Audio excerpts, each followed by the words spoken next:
না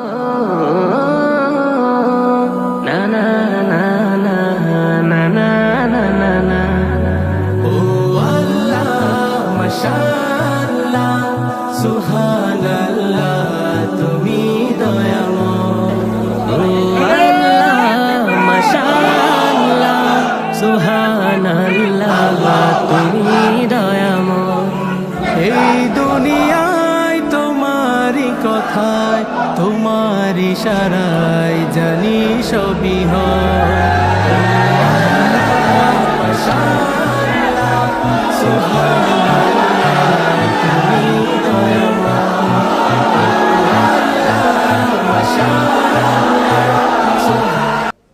ইন্টারন্যাশনাল ইসলামিক ইউনিভার্সিটি চিটাগাং IIUCর সেন্ট্রাল অডিটোরিয়ামে আয়োজিত আজকের discourse on prophetic teaching methodology শিরোনামের এই শিক্ষা সেমিনারে আমাদের সবাইকে এরকম চমৎকার একটি পরিবেশে একত্রিত হওয়ার সুযোগ করে দিয়েছেন। আমরা সবাই পড়ছি কালিমাতুশ শুকর আলহামদুলিল্লাহ। আল্লাহর দরবারে শুকরিয়া জ্ঞাপনের পাশাপাশি আমি অত্র বিশ্ববিদ্যালয়ের কর্তৃপক্ষকে অন্তরের অন্তঃস্থল থেকে ধন্যবাদ এবং মোবারকবাদ জানাতে চাই এরকম চমৎকার একটি পরিবেশে চমৎকার একটি শিক্ষা সেমিনারের আয়োজন করবার জন্য। আজকের এই প্রোগ্রামে উপস্থিত আছেন অত্র বিশ্ববিদ্যালয়ের সম্মানিত ভাইস চ্যান্সেলর মহোদয়, ট্রাস্টি বোর্ডের সম্মানিত চেয়ারম্যান মহোদয়, ভাইস চেয়ারম্যান মহোদয়, বিভিন্ন অনুষদের ডিন মহোদয়, head of department, Professor's, lecturers, stuffs, media কর্মী, সাংবাদিক বন্ধুরা, ভলান্টিয়ার্স এবং প্রিয় শিক্ষার্থী বন্ধুরা, আমি সবাইকে আবারও অন্তরের অন্তঃস্থল থেকে শুভেচ্ছা জানিয়ে এবং মোবারকবাদ জানিয়ে প্রফেটিক টিচিং মেথোডোলজি এই শিরোনামে সামান্য কিছু আলোচনা শুরু করছি ইনশাআল্লাহ বিইذনিল্লাহ। আপনারা শুরুতেই শুনেছেন এটা কিছুটা একাডেমিক প্যাটার্নের আলোচনা হবে এবং একাডেমিক প্যাটার্নের আলোচনার একটা নেগেটিভ সাইড হচ্ছে একটু কাঠখোট্টা টাইপের আলোচনা হয় আর কি। মাহফিলে যেমনি আমরা খুব ইন্টারেক্ট করতে পারি, মাহফিলে যেমনি আমরা জিজ্ঞেস করি যে বলেন ঠিক কিনা, এইখানে হয়তো এরকম আমার যে চিরায়ত অভ্যাস সেটা হয়তো আপনারা দেখতে পাবেন না। ঠিক কিনা জোরে বলেন, আরও জোরে বলেন, আল্লাহু আকবার, সুবহানাল্লাহ, এগুলো হয়তো এখানে অতটা বলার সুযোগ হবে না যেহেতু একাডেমিক বা সেমি একাডেমিক একটা লেকচার, ফলে একাডেমিক একটা ভাইব এখানে আমরা রাখবার চেষ্টা করবো ইনশাআল্লাহ বিইذনিল্লাহ। সম্মানিত সুধীমণ্ডলী, প্রথমেই আমি জানতে চাচ্ছি যে আপনারা সবাই কেমন আছেন?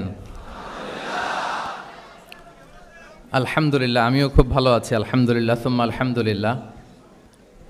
IIUC এই প্রতিষ্ঠানে আসলে, IIUCতে আসলে মনে হয় যে নিজের প্রতিষ্ঠানেই এসেছি, কেননা আমি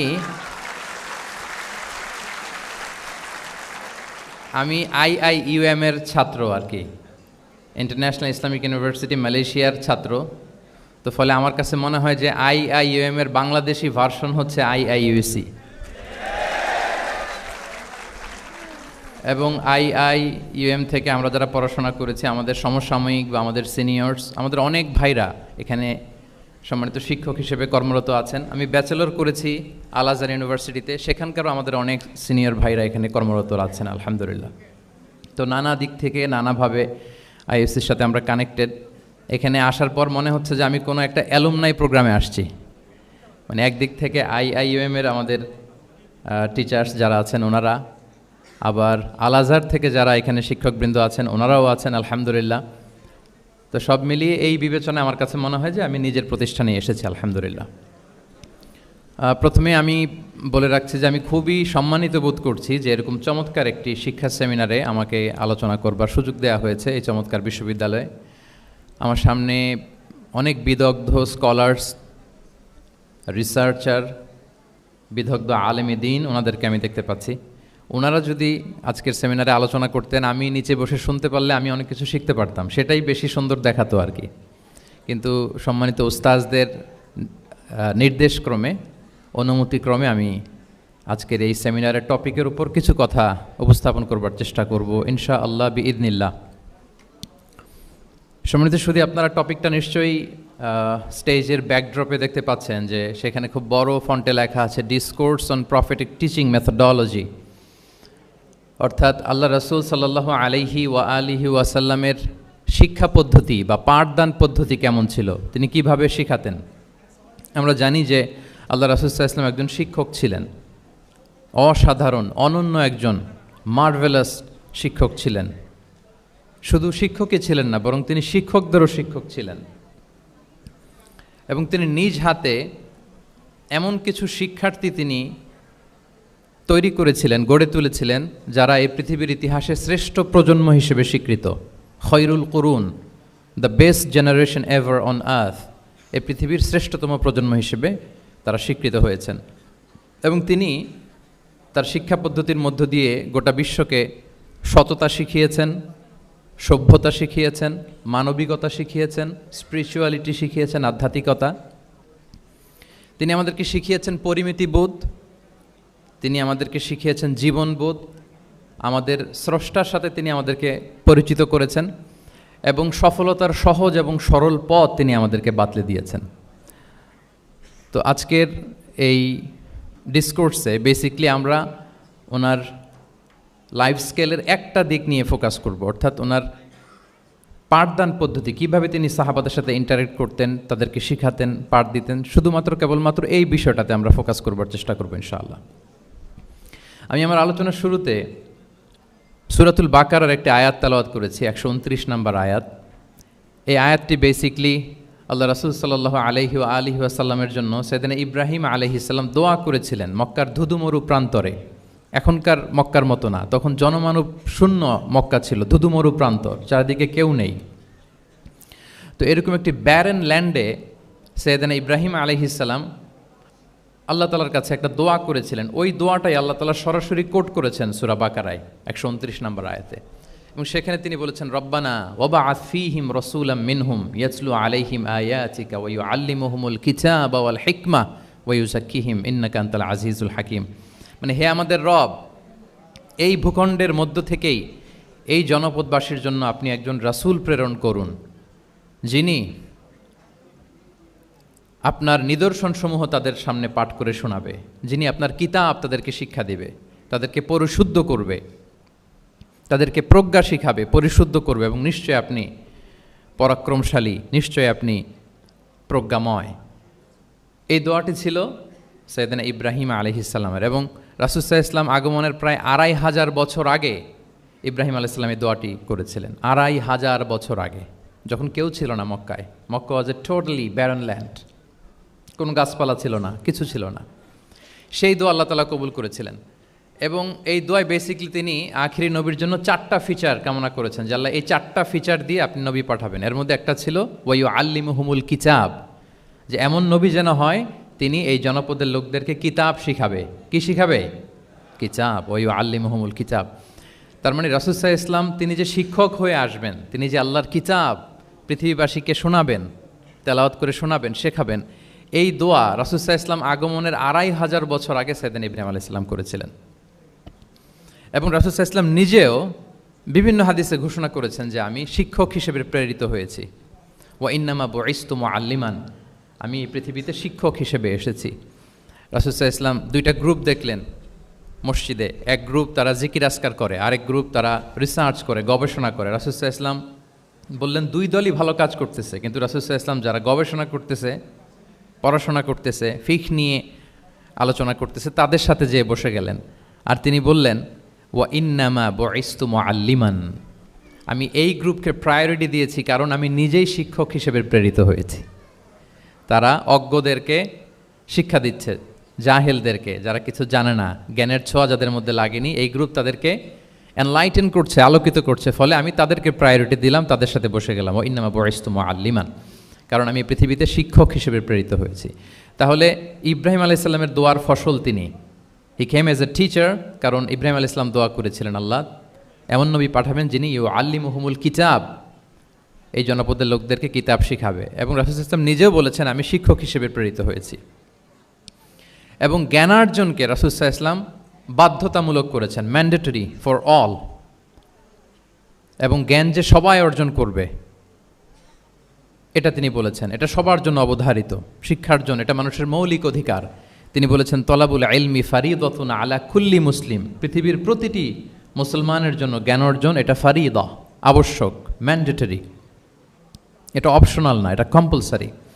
এবং নারী পুরুষ নির্বিশেষে সবার জন্য, এমন না যে শুধু পুরুষদের জন্য। রাসূল সাল্লাল্লাহু আলাইহি ওয়াসাল্লাম বলেছেন আলা কুল্লি মুসলিম, প্রতিটি মুসলিমের জন্য জ্ঞানার্জন এটা আবশ্যক। আলহামদুলিল্লাহ আমাদের অনেক বোনেরাও আজকের হল রুমে এসছে এবং রাসূল সাল্লাল্লাহু আলাইহি ওয়াসাল্লাম একটা স্পেশাল ডে নির্ধারণ করেছিলেন, a special day for teaching women. মদিনার নারীদেরকে পাঠদানের জন্য, শেখানোর জন্য তিনি একটা স্পেশাল ডে নির্ধারণ করেছিলেন এবং নারীদের আগ্রহের কারণেই তিনি সেটা করেছিলেন। তারা একবার এসে রাসূল সাল্লাল্লাহু আলাইহি ওয়াসাল্লামকে বললেন যে গলাবানা আলাইকা রিজাল ফাজা আল্লানা ইয়াউমান মিন নাফসিক, হে নবী আমাদের মনে হচ্ছে পুরুষরা বেশি প্রায়োরিটি পেয়ে যায়, আপনি আমাদের জন্য স্পেশাল একটা ডে নির্ধারণ করেন, একটা দিন যেদিন এসে আমরা আপনার কাছ থেকে অনেক কিছু শিখবো, জানবো। ফাওয়াআদাহুন্না ইয়াউমান লাকিয়াহুন্না ফীহি ফাওয়াআদাহুন, রাসূল সাল্লাল্লাহু আলাইহি ওয়াসাল্লাম তাদের এই আবেদনের প্রেক্ষিতে মদিনার নারীদের জন্য একটা special day for teaching women, মদিনার যে কমিউনিটিতে নারীরা ছিল তাদের জন্য রাসূল সাল্লাল্লাহু আলাইহি ওয়াসাল্লাম স্পেশাল একটা ডে নির্ধারণ করেছিলেন। এবং সেদিন পুরুষ সাহাবীদেরকে গুরুত্ব না দিয়ে তিনি শুধু নারীদের বোনদের কোশ্চেন নিতেন, তাদেরকে তিনি পাঠদান করতেন, শিক্ষাদান করতেন। এবং জ্ঞানার্জনকে, জ্ঞানের আলোকে ছড়িয়ে দেওয়াটা, এটা ছিল রাসূল সাল্লাল্লাহু আলাইহি ওয়াসাল্লামের মূলত mission.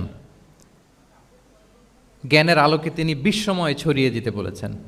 Knowledge has no boundaries, এটার কোনো বাউন্ডারি থাকবে না, গোটা বিশ্বের জন্য আমরা জ্ঞানকে ছড়িয়ে দেই, এটার ব্যাপারে তিনি আমাদেরকে উদ্বুদ্ধ করেছেন। তিনি বলেছেন বাল্লিগু আন্নি ওয়ালাউ আয়া, আমার পক্ষ থেকে একটি কথা, একটি বাণী, একটি আয়াত হলেও তোমরা পৌঁছে দাও। তাহলে তিনি আমাদেরকে জ্ঞানের এই আলো বিশ্বময় ছড়িয়ে দিতে উদ্বুদ্ধ করেছেন।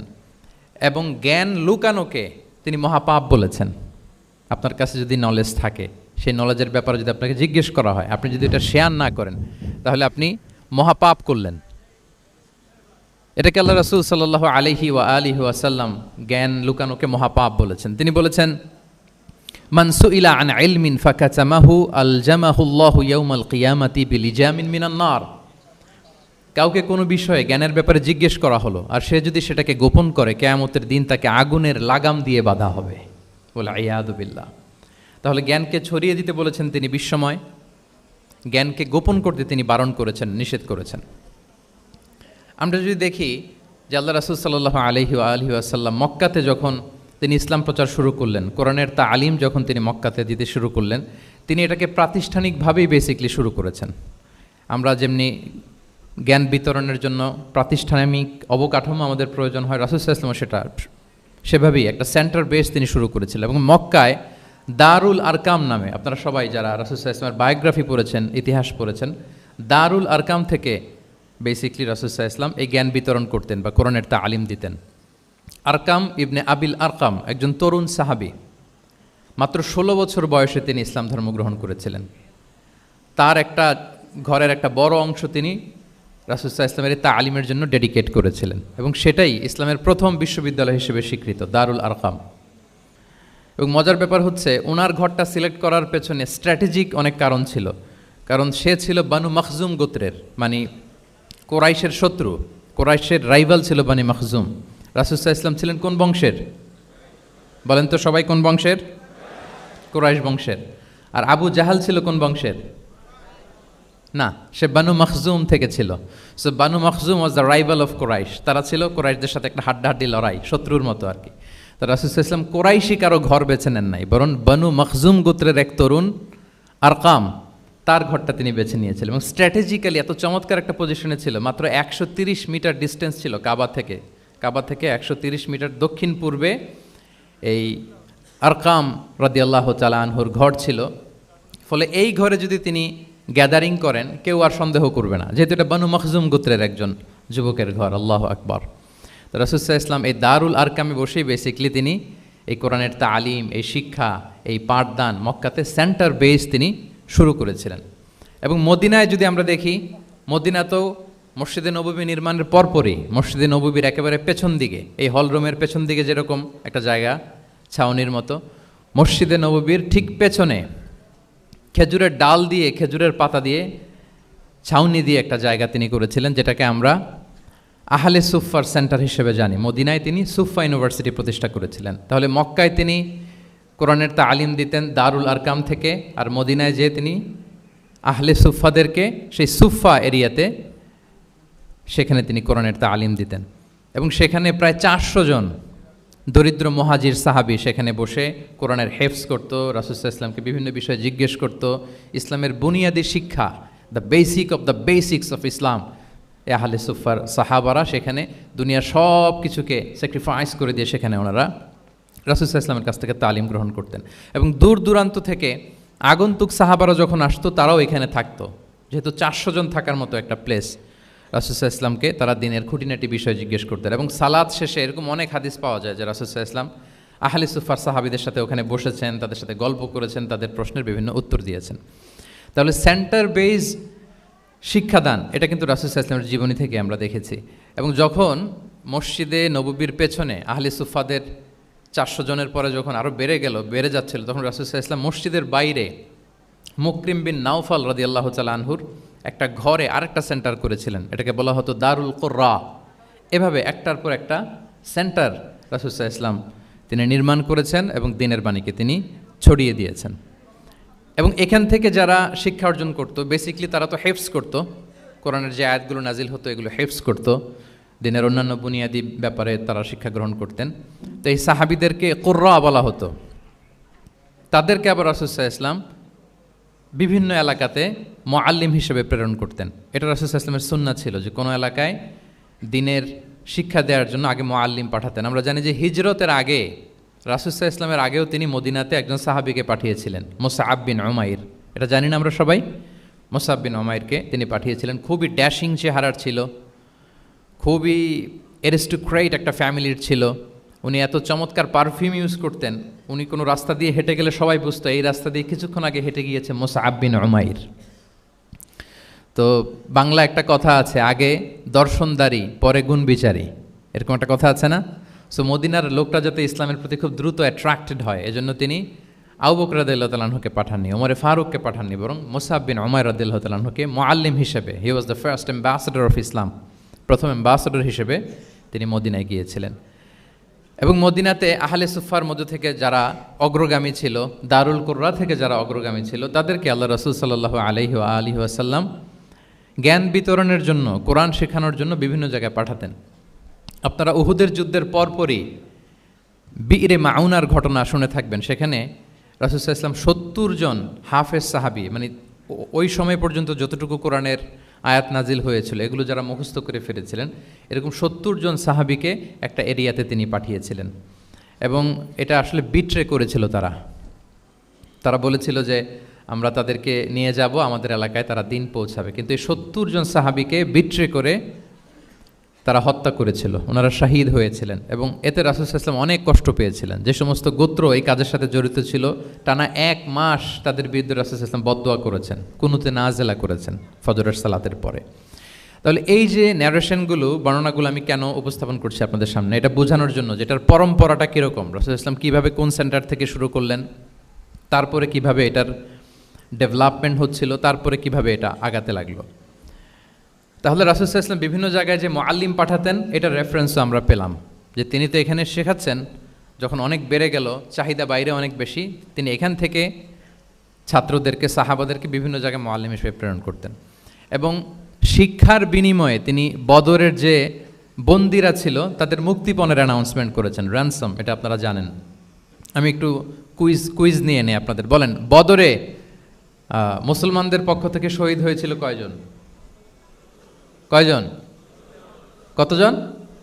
14 জন, মাশাআল্লাহ। আর কুরাইশদের পক্ষ থেকে 70 জন।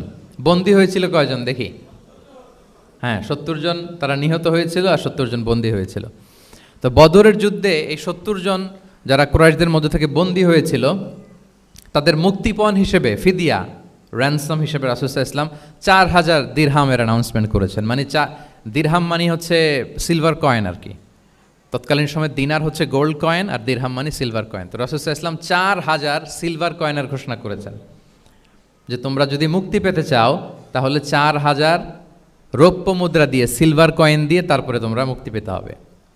তখন তিনি অ্যানাউন্স করলেন যে কারো যদি এই সামর্থ্য না থাকে যে 4000 স্বর্ণ মুদ্রা দিয়ে তোমরা র্যানসম আদায় করতে পারবে না, তাহলে এই লোকদের মধ্য থেকে যারা লিখতে পড়তে জানে তারা যদি মদিনার 10 জন শিশুকে লেখাপড়া শিখিয়ে দেয় তাহলে এটা তাদের মুক্তিপণ হয়ে যাবে।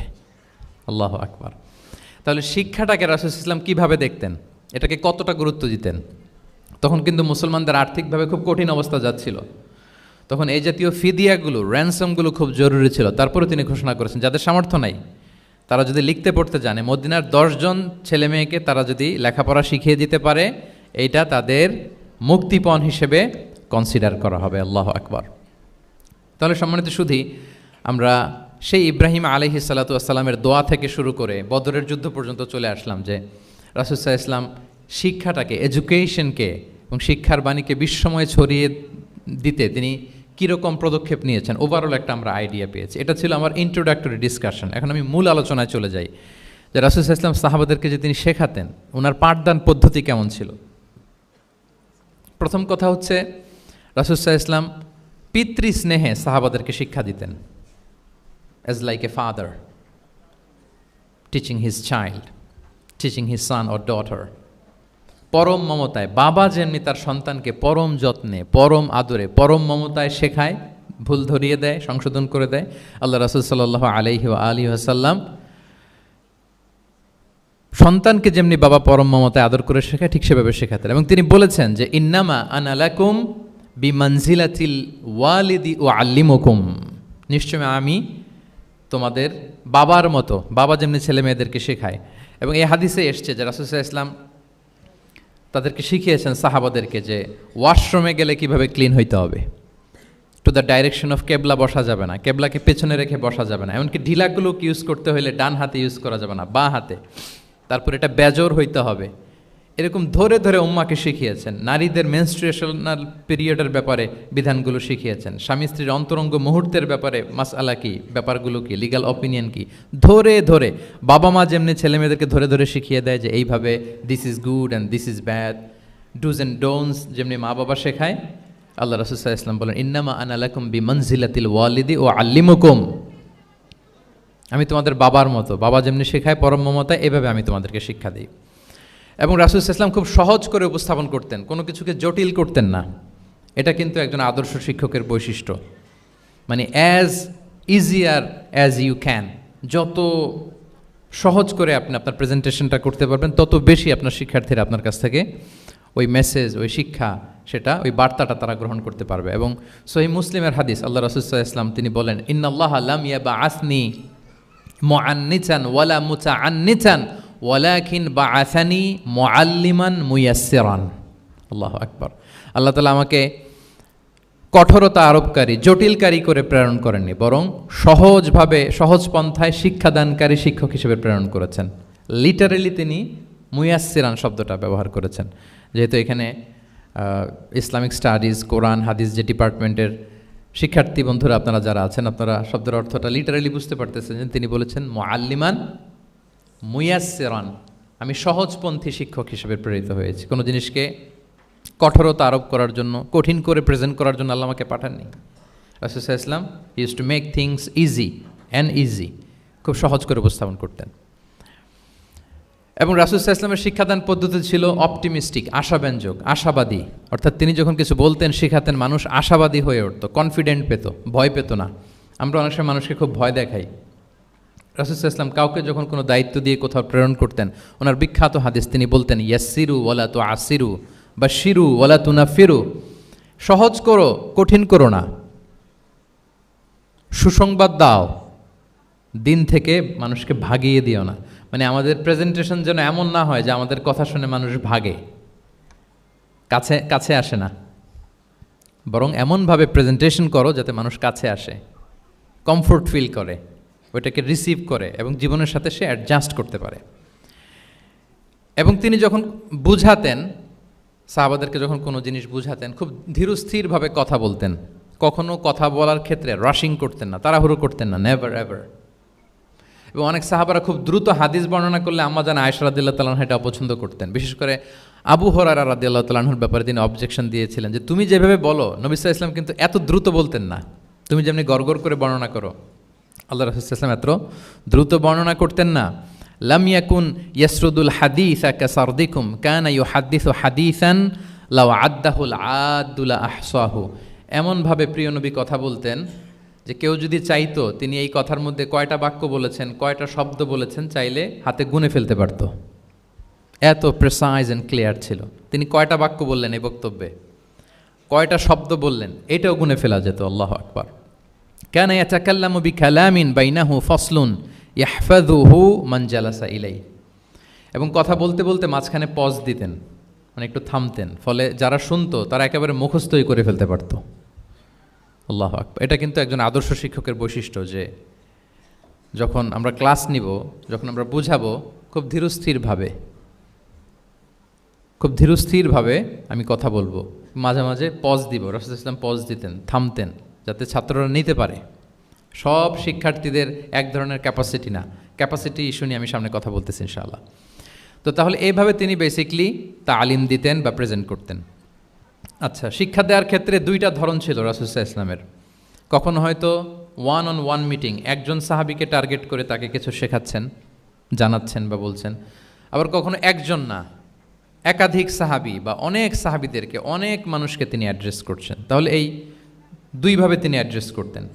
এক নাম্বার হচ্ছে প্রাইভেট লার্নিং সেশন, আর একটা হচ্ছে পাবলিক লার্নিং সেশন। দুইটাই রাসূল সাল্লাল্লাহু আলাইহি ওয়াসাল্লামের সিরা যদি আপনি স্ক্যানিং করেন আপনি পাবেন। প্রাইভেটলি এরকম অনেক হাদিস পাওয়া যায় যে হাদিসগুলোতে দেখা যায় যে রাসূল সাল্লাল্লাহু আলাইহি ওয়াসাল্লাম ওয়ান অন ওয়ান মিটিং করেছেন, শুধু একজনকে কিছু শেখাচ্ছে। এটা স্পেশালি হতো যখন তিনি কারোর সাথে রাইড শেয়ার করতেন। রাইড অর্থাৎ তিনি উটে ছিলেন, ওটের পেছনে আরেকজন সাহাবী বসা, তিনি গাধার উপরে বসা, পেছনে আরেক সাহাবী বসা, তিনি খচ্চরের উপর বসা, আরেক সাহাবী বসা। যখন তিনি রাইড শেয়ার করতেন, এরকম ভুরি ভুরি হাদিস আপনারা পাবেন যে মুআয ইবনে জাবাল বলতেছে যে কুনতু রদিফা রাসূলিল্লাহ, কুনতু খালফা রাসূলিল্লাহ। আমরা একবার আল্লাহ রাসূল সাল্লাল্লাহু আলাইহি ওয়াসাল্লামের সাথে আমি একবার ওটের পেছনে বসা ছিলাম। আব্দুল ইবনে আব্বাস বলতেছেন আমি ওটের পেছনে বসা ছিলাম। ফদল ইবনে আব্বাস বলতেছেন আমি একবার একটা খচ্চরের পেছনে বসা ছিলাম। When he was sharing his riding যখন শেয়ার করতেন, ওই মুহূর্তগুলো তেমন চমৎকার কিছু বার্তা রাসূল সাল্লাল্লাহু আলাইহি ওয়াসাল্লাম ওই সাহাবীদেরকে দিয়েছেন, যেগুলো আমরা হাদিস গ্রন্থগুলোতে পড়ে অবাক হয়ে যাই। তাহলে এক নাম্বার হচ্ছে private learning session, one on one meeting, যেটা one to one conversation, very interactive. এটা অন্য কেউ নাই, একজন সাহাবীকে কিছু বলছেন, একজনের সাথে বসা। আচ্ছা, এরকম একটা ছোট্ট হাদিস যদি শেয়ার করি, আব্দুল্লাহ ইবনে আব্বাস রাদিয়াল্লাহু তাআলা আনহু উনি বলেন কুনতু খালফা রাসূলিল্লাহি সাল্লাল্লাহু আলাইহি ওয়াসাল্লাম ইয়াওমান। একদিন আমি, এই যে দেখেন বর্ণনা ভঙ্গি কেমন, একদিন আমি রাসূল সাল্লাল্লাহু আলাইহি ওয়াসাল্লামের পেছনে বসা, মানে কোনো একটা ওটের উপর বা গাধার উপরে বসা। ফাকালা, তিনি বললেন ইয়া গুলাম, হে কিশোর। রাসূল সাল্লাল্লাহু আলাইহি ওয়াসাল্লামের শব্দ চয়নগুলো অসাধারণ। আমরা অনেক হাদিস আজকে শেয়ার করার চেষ্টা করব, আপনি বাক্য চয়ন, শব্দ চয়ন শুনলে অবাক হবেন। ইয়া গুলাম, হে কিশোর, ইন্নী ও আল্লিমুকা কালিমাতিন, আমি তোমাকে চমৎকার কিছু কথা শিখিয়ে দিচ্ছি, শোনো। তখন কিন্তু কেউ নাই। এই হাদিস উনি বর্ণনা না করলে আমরা জানতে পারতাম না, কারণ ওনারা এক ওটের উপরে বা ঘোড়ার উপরে ছিলেন। পরে যখন আব্দুল ইবনে আব্বাস এটা ন্যারেট করলেন তখন আমরা জানতে পেরেছি। তো এটা ছিল প্রাইভেট লার্নিং সেশন, শুধু ওনার সাথে। তোমাকে কিছু কথা শিখিয়ে দেই। ইহফাদিল্লাহ ইয়াহফাযকা, ইহফাদিল্লাহ তাজিদহু তুজাহাক। এটা অনেকের মুখস্থ আছে না, বিখ্যাত হাদিস, আল আরবাউন আন-নববিয়ার ভেতরেও আছে। তুমি আল্লাহর বিধানগুলোকে সংরক্ষণ করো, রক্ষণাবেক্ষণ করো, টেক কেয়ার করো, আল্লাহ তোমার টেক কেয়ার করবেন। তুমি আল্লাহর বিধান টেক কেয়ার করো, আল্লাহ তোমার পাশে থাকবেন। ইদা সাআলতা ফাসআলিল্লাহ, হে আব্দুল্লাহ, যখন চাইবে আল্লাহর কাছে চাইবে, যখন ফরিয়াদের হাত তুলবে কেবলমাত্র আল্লাহর কাছেই তুলবে। ওয়া ইদা ইসতাআনতা ফাসতাঈন বিল্লাহ, যখন সাহায্য চাইবে কেবল আল্লাহর কাছেই সাহায্য চেও। ওয়া আলাম আন্নাল উম্মাতা লাউ ইজতামাআত আলা আন ইয়ানফাউকা বিশাইইন লাম ইয়ানফাউকা ইল্লা বিশাইইন কদ কাতাবাহুল্লাহু লাক। গোটা বিশ্বের সবাই মিলে যদি তোমার কোনো উপকার করতে চায় তাহলে ততটুকুই করতে পারবে যতটুকু আল্লাহ তোমার ভাগ্যে রেখেছে। আল্লাহ যতটুকু উপকার তোমার ভাগ্যে রেখেছে অতটুকুই হবে। ওয়া ইন ইজতামাউ আলা আন ইয়াদুররুকা বিশাইইন লাম ইয়াদুররুকা ইল্লা বিশাইইন কদ কাতাবাহুল্লাহু আলাইক, গোটা বিশ্বের সবাই মিলে যদি তোমার ক্ষতি করতে চায় ঠিক ততটুকুই করতে পারবে যতটুকু তোমার নসিবে আছে, এর চেয়ে 1 ইঞ্চিও বেশি ক্ষতি করতে পারবে না। রুফিআতিল আকলামু ওয়া জাফফাতিস সুহুফ, কলম উঠিয়ে নেওয়া হয়েছে, এখন যা হবার তাই হবে। তাহলে দেখেন, আকীদা সংক্রান্ত, ইসলামের বুনিয়াদি বিশ্বাস সংক্রান্ত চমৎকার কিছু লার্নিং, কিছু লেসন আল্লাহ রাসূল সাল্লাল্লাহু আলাইহি ওয়াসাল্লাম আব্দুল্লাহ ইবনে আব্বাসকে দিয়েছেন, এবং এটা ছিল 1-on-1 meeting, private learning session. আর কেউ ছিল না তখন। আব্দুল্লাহ ইবনে আব্বাস এটা শুনেছেন এবং আমাদের কাছে বর্ণনা করেছেন। আচ্ছা, এটা গেল একটা। আরেকটা কি বলেছিলাম? একটা তো প্রাইভেট লার্নিং সেশন, আরেকটা পাবলিক। বলেন আমার সাথে, মেক এ নয়েজ। আরেকটা কি? Public learning session. ওইটা একা একা না, হয়তো অনেক সাহাবী একসাথে আছে, তাদেরকে কিছু বলছেন বা শেখাচ্ছেন, অথবা হিউজ কংগ্রেগেশন, অনেক বড় গ্যাদারিং। লেটস সে মসজিদে নববীতে তিনি যে খুতবাগুলো দিয়েছেন, প্রায় 10 বছর তো তিনি খতিব ছিলেন, এই যতগুলো খুতবা দিয়েছেন এটা অফকোর্স কি পাবলিক লার্নিং সেশন। বিভিন্ন প্রেক্ষাপটে জনপরিসরে দেয়া রাসূল সাল্লাল্লাহু আলাইহি ওয়াসাল্লামের যে শিক্ষামূলক বক্তব্যগুলো, এগুলো পাবলিক লার্নিং সেশন। বিদায় হজের ভাষণ বিশাল এক কংগ্রেগেশনের সামনে তিনি অ্যাড্রেস করেছিলেন, ওইটা কি ছিল? Public learning session. তাহলে সেখানের পদ্ধতিটা বেসিকলি 2 ধরনের। একটা ছিল, বলেন আমার সাথে, একটা ছিল প্রাইভেট লার্নিং সেশন, আর একটা পাবলিক লার্নিং সেশন। আচ্ছা, এই তো, লেটস মুভ অন।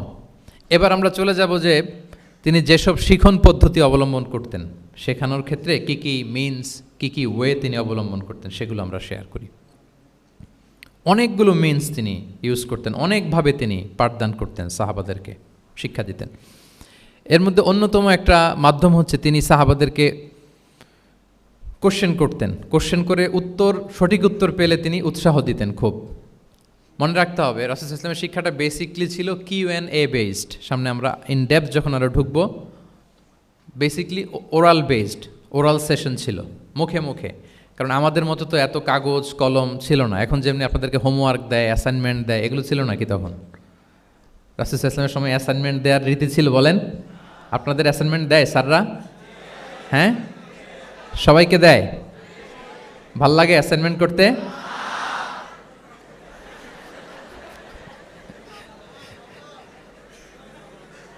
ভাল লাগে না?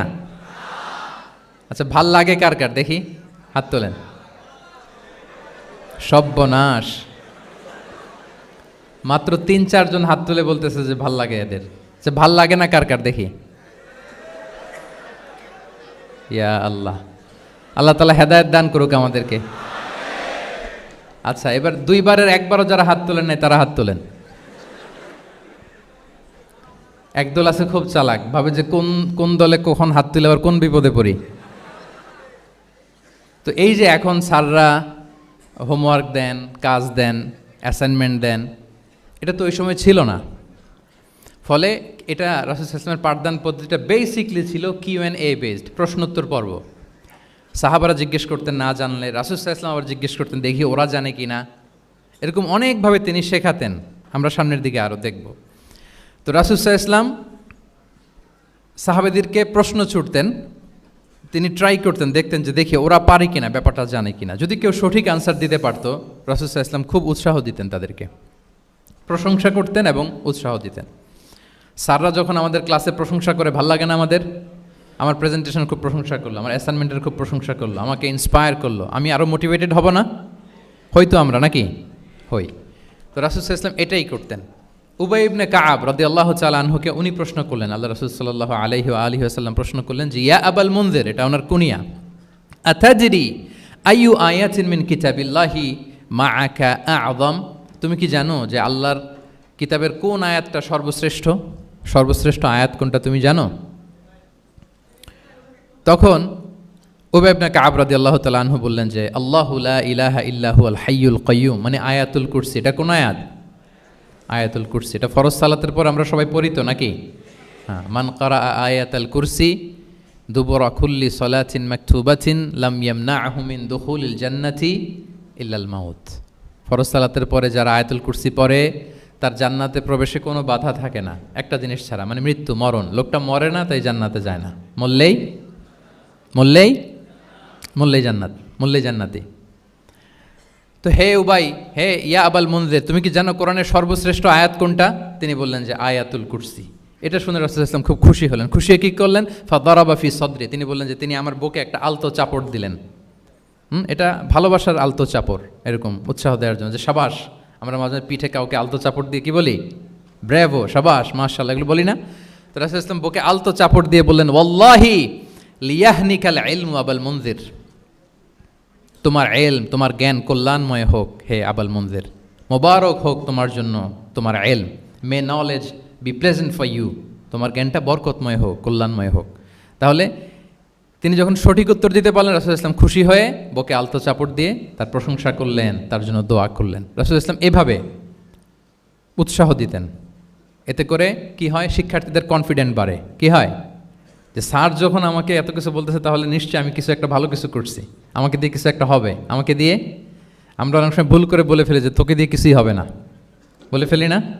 এতে হয় কি? কনফিডেন্ট কমে যায়। মা বাবারাও এটা করে যে তুই কিছুই পারবি না, তোকে দিয়ে কিছুই হবে না। বাংলাদেশে একটা বিখ্যাত কথা আছে, ওই যে ছেলে মেয়ে এ প্লাস না পেলে পাশের বাড়ির কেউ পেলে বলে যে ওর পা ধোয়া পানি খা। কি বলে? তুই এ প্লাস পাইলি না, ওই দেখ ওই বাড়িতে পেয়ে গেল, ওর কি খা? পা ধোয়া পানি খা। তো আসলে এতে কি হয়? কনফিডেন্স কমে যায় ছেলে মেয়েদের। এটা যেন আমরা না বলি, বরং ওদেরকে ইন্সপায়ার করতে হবে, হ্যাঁ, উৎসাহিত করতে হবে, প্রশংসা করতে হবে। সাহাবীদের ভালো কিছু দেখলে সঠিক উত্তর তারা দিতে বলে রাসূলুল্লাহ সাল্লাল্লাহু আলাইহি ওয়াসাল্লাম এভাবে প্রশংসা করতেন। আচ্ছা, গেল, এটা একটা পদ্ধতি। আরেকটা হচ্ছে কোনো গুরুত্বপূর্ণ জিনিসকে এমফেসাইজ করার জন্য রাসূলুল্লাহ সাল্লাল্লাহু আলাইহি ওয়াসাল্লাম রেপিটেশন করতেন, তাকরার করতেন। গুরুত্বপূর্ণ জিনিসকে তিনি 3 বার উল্লেখ করতেন, তাকরার করতেন। আত্তাকওয়া হা হুনা, আত্তাকওয়া হা হুনা, আত্তাকওয়া হা হুনা, ওয়া ইউশিরু ইলা সদরিহি সালাসা মাররাত। তাকওয়া এখানে, এখানে, এখানে 3 বার। একবার বললেই তো হয়ে যায়, 3 বার কেন বলেন? এটা গুরুত্বপূর্ণ, ভেরি ইম্পর্টেন্ট ইস্যু। গুরুত্ব বোঝানোর জন্য এমফেসাইজ করতে যেয়ে তিনি কোনো জিনিসকে কয়বার বলতেন? 3 বার। বিদায় হজের ভাষণ যখন দিলেন, ভাষণ দেয়া শেষ, এবার বলতেছে আল্লাহুম্মা হাল বাল্লাগতু, আল্লাহুম্মা হাল বাল্লাগতু, আল্লাহুম্মা হাল বাল্লাগতু, আল্লাহুম্মা ফাশহাদ। 3 বার বললেন যে আল্লাহ আমাকে যা পৌঁছাতে বলেছেন, হে মহাসমাবেশ তোমরা বলো আমি কি পৌঁছাতে পেরেছি? আমি কি ঠিকঠাক পৌঁছালাম? আমি কি সব তোমাদেরকে বলেছি? সাক্ষ্য দাও, সাক্ষ্য দাও। সবাই বললো ইয়া রাসূলুল্লাহ, আল্লাহ যেমনটি বলেছেন সব আপনি আমাদের কাছে পৌঁছে দিয়েছেন, কিছু লুকোচুরি করেন নাই, কিছু লুকান নাই। তাহলে 3 বার জানতে চাইলেন, কয়বার? হ্যাঁ, এটা রাসূলুল্লাহ সাল্লাল্লাহু আলাইহি ওয়াসাল্লামের একটা গুরুত্বপূর্ণ অভ্যেস ছিল, যে যেটাকে তিনি এমফেসাইজ করতে চাইতেন, যেটা গুরুত্বপূর্ণ কোনো বিষয়, এটাকে তিনি রিপিট করতেন বারবার, সাধারণত 3 বার। সাধারণত কয়বার? তাহলে গুরুত্বপূর্ণ জিনিসগুলো আমরা বারবার বলবো, যাতে আমাদের শিক্ষার্থীরা সহজে সেটা মুখস্থ করে ফেলতে পারে। আচ্ছা, আবার রাইডিং শেয়ারের আর একটা ঘটনা। মুআয ইবনে জাবাল রাদিয়াল্লাহু তাআলা আনহু, উনি একবার রাসূল সাল্লাল্লাহু আলাইহি ওয়াসাল্লামের সাথে বাহনের পেছনে ছিলেন, হয়তো উট।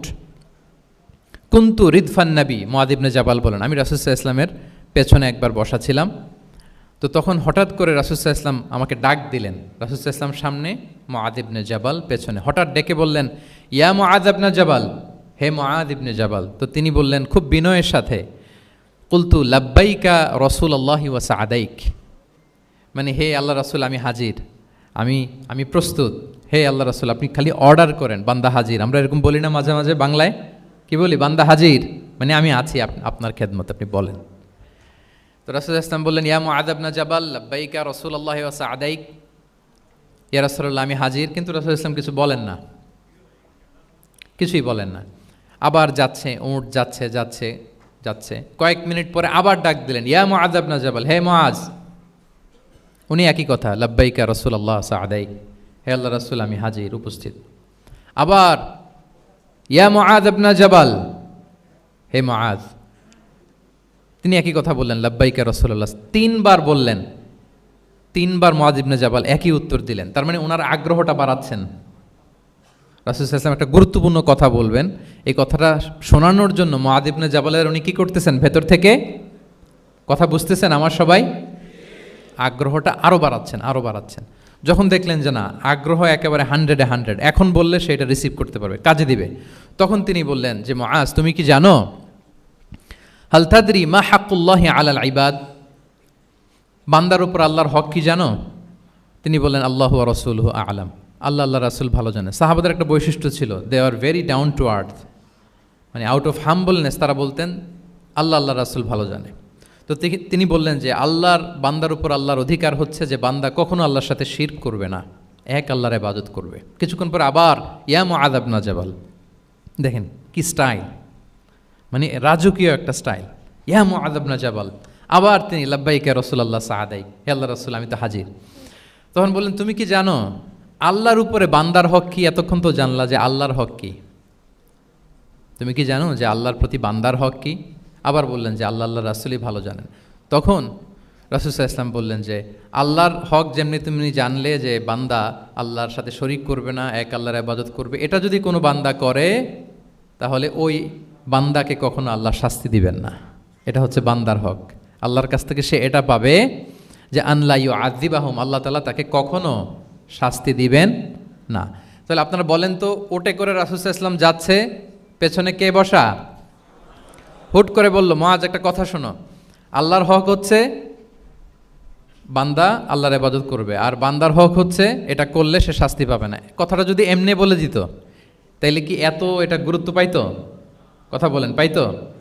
এটা তো 10 সেকেন্ডেই শেষ। কিন্তু যেতে যেতে হে মুআয ইবনে জাবাল, লাব্বাইকা ইয়া রাসূলুল্লাহ সাআদিক, কিছু বলে না। হে রাসূল আমি তো শুনতেছি, বলেন। আবার একটু পরে হে মুআয ইয়া রাসূলুল্লাহ আমি হাজির, বলেন। আরও কিছু সময় পরে হে মুআয ইয়া রাসূলুল্লাহ, মানে তার আগ্রহ বাড়াতে বাড়াতে বাড়াতে যখন আগ্রহের পারদ একেবারে উচ্চাঙ্গে, তখন রাসূল সাল্লাল্লাহু আলাইহি ওয়াসাল্লাম বার্তাটা পেশ করলেন। আল্লাহু আকবার। তাহলে এটা ছিল রাসূল সাল্লাল্লাহু আলাইহি ওয়াসাল্লামের অভ্যেস যে তিনি একই কথা বারবার বলে আগ্রহ বাড়াতেন। 3 বার তিনি বলেছেন, 3 বার ডাক দিয়েছেন হে মুআয ইবনে জাবাল। তাহলে রিপিটেশন এটা একটা অভ্যেস ছিল রাসূল সাল্লাল্লাহু আলাইহি ওয়াসাল্লামের, পাঠদানের ক্ষেত্রে একটা পদ্ধতি। আচ্ছা, রাসূল সাল্লাল্লাহু আলাইহি ওয়াসাল্লামের আরেকটা পদ্ধতি ছিল যে তিনি ধারণ ক্ষমতা অনুযায়ী নির্দেশনা দিতেন, considering the state of the addressee, যাকে অ্যাড্রেস করতেছেন তার ক্যাপাসিটি কতদূর, এটা বুঝে শুনে বলতেন, খুব বাড়িয়ে বলতেন, বেশি কিছু বলতেন না। এক বেদুইন আসলো, বেদুইন মানে সে মরুপল্লীতে থাকে, শহরের যে নিয়মকানুন জানে না, সভ্যতার ছোঁয়া তার মধ্যে লাগেনি।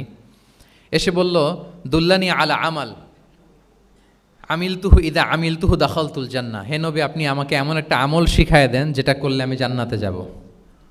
তো রাসূল সাল্লাল্লাহু আলাইহি ওয়াসাল্লাম দেখলেন লোকটা বেদুইন, শহরে লোক না, আবার খুব সহজ সরল, একেবারে সাদামাটা। তো রাসূল সাল্লাল্লাহু আলাইহি ওয়াসাল্লাম বললেন 4টা কাজ করবা, তা'বুদাল্লাহ ওয়ালা তুশরিকু বিহি শাইআ, তুকিমাস সালাতাল মাকতুবা, তুআদ্দি যাকাতাল মাফরুদা ওয়া তাসুমা রমাদান। 4টা কাজ। এক আল্লাহর ইবাদত করবা, শিরক করবা না, ফরজ সালাত পড়বা, ফরজ যাকাত দিবা, রমজানের ফরজ রোজা রাখবা। কয়টা কাজ? কয়টা বলছে? Very simple to memorise, right? আচ্ছা, এটা যখন সে বলল তখন সে বেদুইন বলতে আরম্ভ করলো যে আল্লাহর শপথ করে আমি বললাম লা আযীদু আলা হাযা শাইআন ওয়ালা আনকুসু মিন, ঠিক আছে আমি এই 4টাই করব, বাড়াবো না কমাবো না, এর চেয়ে বেশি কোনোদিন কিছু করব না, কমও করব না। মানে খালি আল্লাহরে মানবো, ফরজ নামাজ পড়বো, ফরজ যাকাতটা দিব, আর ফরজ রোজাটা রাখবো, আর কোনো আমল টামল আমার জীবনে আমি করব, বাড়াবো না কমাবো না। তো রাসূল সাল্লাল্লাহু আলাইহি ওয়াসাল্লাম বললেন যে কেউ যদি জান্নাতি লোক দেখে নিজের চোখ জোড়াতে চায়, খুশি হতে চায়, তারা যেন এই লোকের দিকে তাকায়, মানে এই লোকটা জান্নাতি। আল্লাহু আকবার। চলে গেল। দেখেন তার কাছে কিন্তু আমলের বিশাল ফিরিস্তি নিয়ে রাসূল সাল্লাল্লাহু আলাইহি ওয়াসাল্লাম হাজির হয় নাই, কারণ তার ক্যাপাসিটি দেখতে হবে, তার সক্ষমতা, সে কদ্দুর নিতে পারবে। রাসূল সাল্লাল্লাহু আলাইহি ওয়াসাল্লাম অবজার্ভ করে দেখলেন যে বেদুইন মানুষ, তারে বেশি কিছু বললে কাজে দিবে না, অল্প একটু বলছে, ওইটা মেনেই সে কি হয়ে গেছে? জান্নাতি হয়ে গেছে। এটা অনেক সময় আমরা ভুল করে ফেলি। শিক্ষার্থীদের মধ্যে সবার মানে রিসিভিং ক্যাপাসিটি এক ধরনের হয় না, কারো খুব বেশি, কারো খুব কম। তো একজন আদর্শ শিক্ষকের কাজ হচ্ছে এটাকে ফলো করা, অবজার্ভ করা, এবং যেটা তাদের সক্ষমতায় কুলায় ঠিক অতটুকু তাদেরকে দেয়, এর চেয়ে বেশি কিছু না। রাসূল সাল্লাল্লাহু আলাইহি ওয়াসাল্লামের আরেকটা পদ্ধতি ছিল গ্রাজুয়ালিটি, স্টেপ বাই স্টেপ, ধীরস্থিরভাবে, অল্প অল্প করে, শাইআন ফাশাইআন। আর তাদাররুজ বিল বাদই বিল আহাম্মি সুম্মাল মুহিম, আগে সবচেয়ে গুরুত্বপূর্ণ, starting with the most important affair first, then the important affair, then the important. সবচেয়ে গুরুত্বপূর্ণটা আগে, এরপরে যেটা কম গুরুত্বপূর্ণ, এরপরে কম গুরুত্বপূর্ণ। তাহলে একটু একটু করে বললে এটা মানুষের ফিতরাতের সাথেও যায়, তার নেচারের সাথেও যায়। আমরা মদ হারাম হওয়ার কথা জানি, কয়টা স্টেপে হারাম হয়েছিল মদ? একবারে যদি বলা হতো বন্ধ করার সহজ হতো সাহাবাদের জন্য? হতো না। অনেকে আছে দেখবেন যে চেইন স্মোকার, বুঝতে পেরেছেন তো? মানে অনেক সিগারেট খায়, লেটসে দিনে 10 থেকে 15টা খায়। তো যে চেইন স্মোকার, আপনি যদি বলেন যে এটা হারাম, আজকেই তোমার বাদ দিতে হবে, হারাম, এটা খাইতে পারবে না, পারবে? ও দুনিয়া সব বাদ দিতে পারবে, সিগারেট বাদ দিতে পারবে না। তো তারে কি করতে হবে? ফ্লেক্সিবিলিটি দিতে হবে, যে আস্তে আস্তে ছাড়েন, 10টা করে খান তো চালাইতে থাকেন না, মানে চালাইতে থাকেন মানে আজকে 10টা খাইছেন, কালকে 9টা করে খান, চালাইতে থাকেন, একসাথে সব বন্ধ করার দরকার নেই। তারপরের সপ্তাহে 8টা করে খান, এরপরের সপ্তাহে 5টা করে খান, অল্প অল্প করে অবশ্যই সে কমাতে পারবে। এরপরের সপ্তাহে 2টা খান, এরপরের সপ্তাহে বন্ধ করেন না, চালাইতে থাকেন। সে চালাচ্ছে কিন্তু কমিয়ে আনতেছে, চালাচ্ছে কিন্তু। আচ্ছা, যেই সপ্তাহে সে একটা সিগারেট খেলো, এরপরের সপ্তাহে ওটা তো বাদ দিলেও তার গায়ে লাগার কথা না, ঠিক কিনা বলেন? যেই সপ্তাহে কয়টা খেলো, এটা তো স্যাক্রিফাইস করা যায়, কিন্তু 10টা থেকে 0-তে আসা সহজ না। তাহলে গ্রাজুয়ালি আমরা এই ভুলটা করি। অনেকের নতুন করে আল্লাহ তাআলা রিয়েলাইজেশন দিয়েছেন, নতুন দিনে আসছে, দিনে ফিরছে, মানে প্র্যাকটিসিং হতে চায়। এখন আপনি তারে পাইয়া এমন নিয়ম কানুন দেখাচ্ছেন, বেচারা তো বলে আগে যা ছিলাম ওইটাই ভালো ছিলাম। এরকম হয় না অনেক সময়?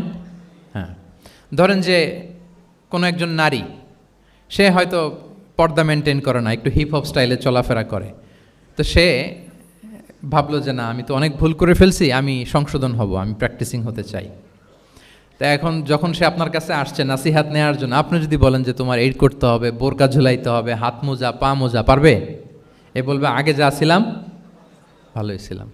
তাকে একটু একটু করে বোঝাতে হবে, মানে এই হেজাব এটা কেন, হ্যাঁ, কাভারিং আওরা এটা কেন, কেন এটা করতে, এটা বেনিফিটটা আগে বুঝালেন।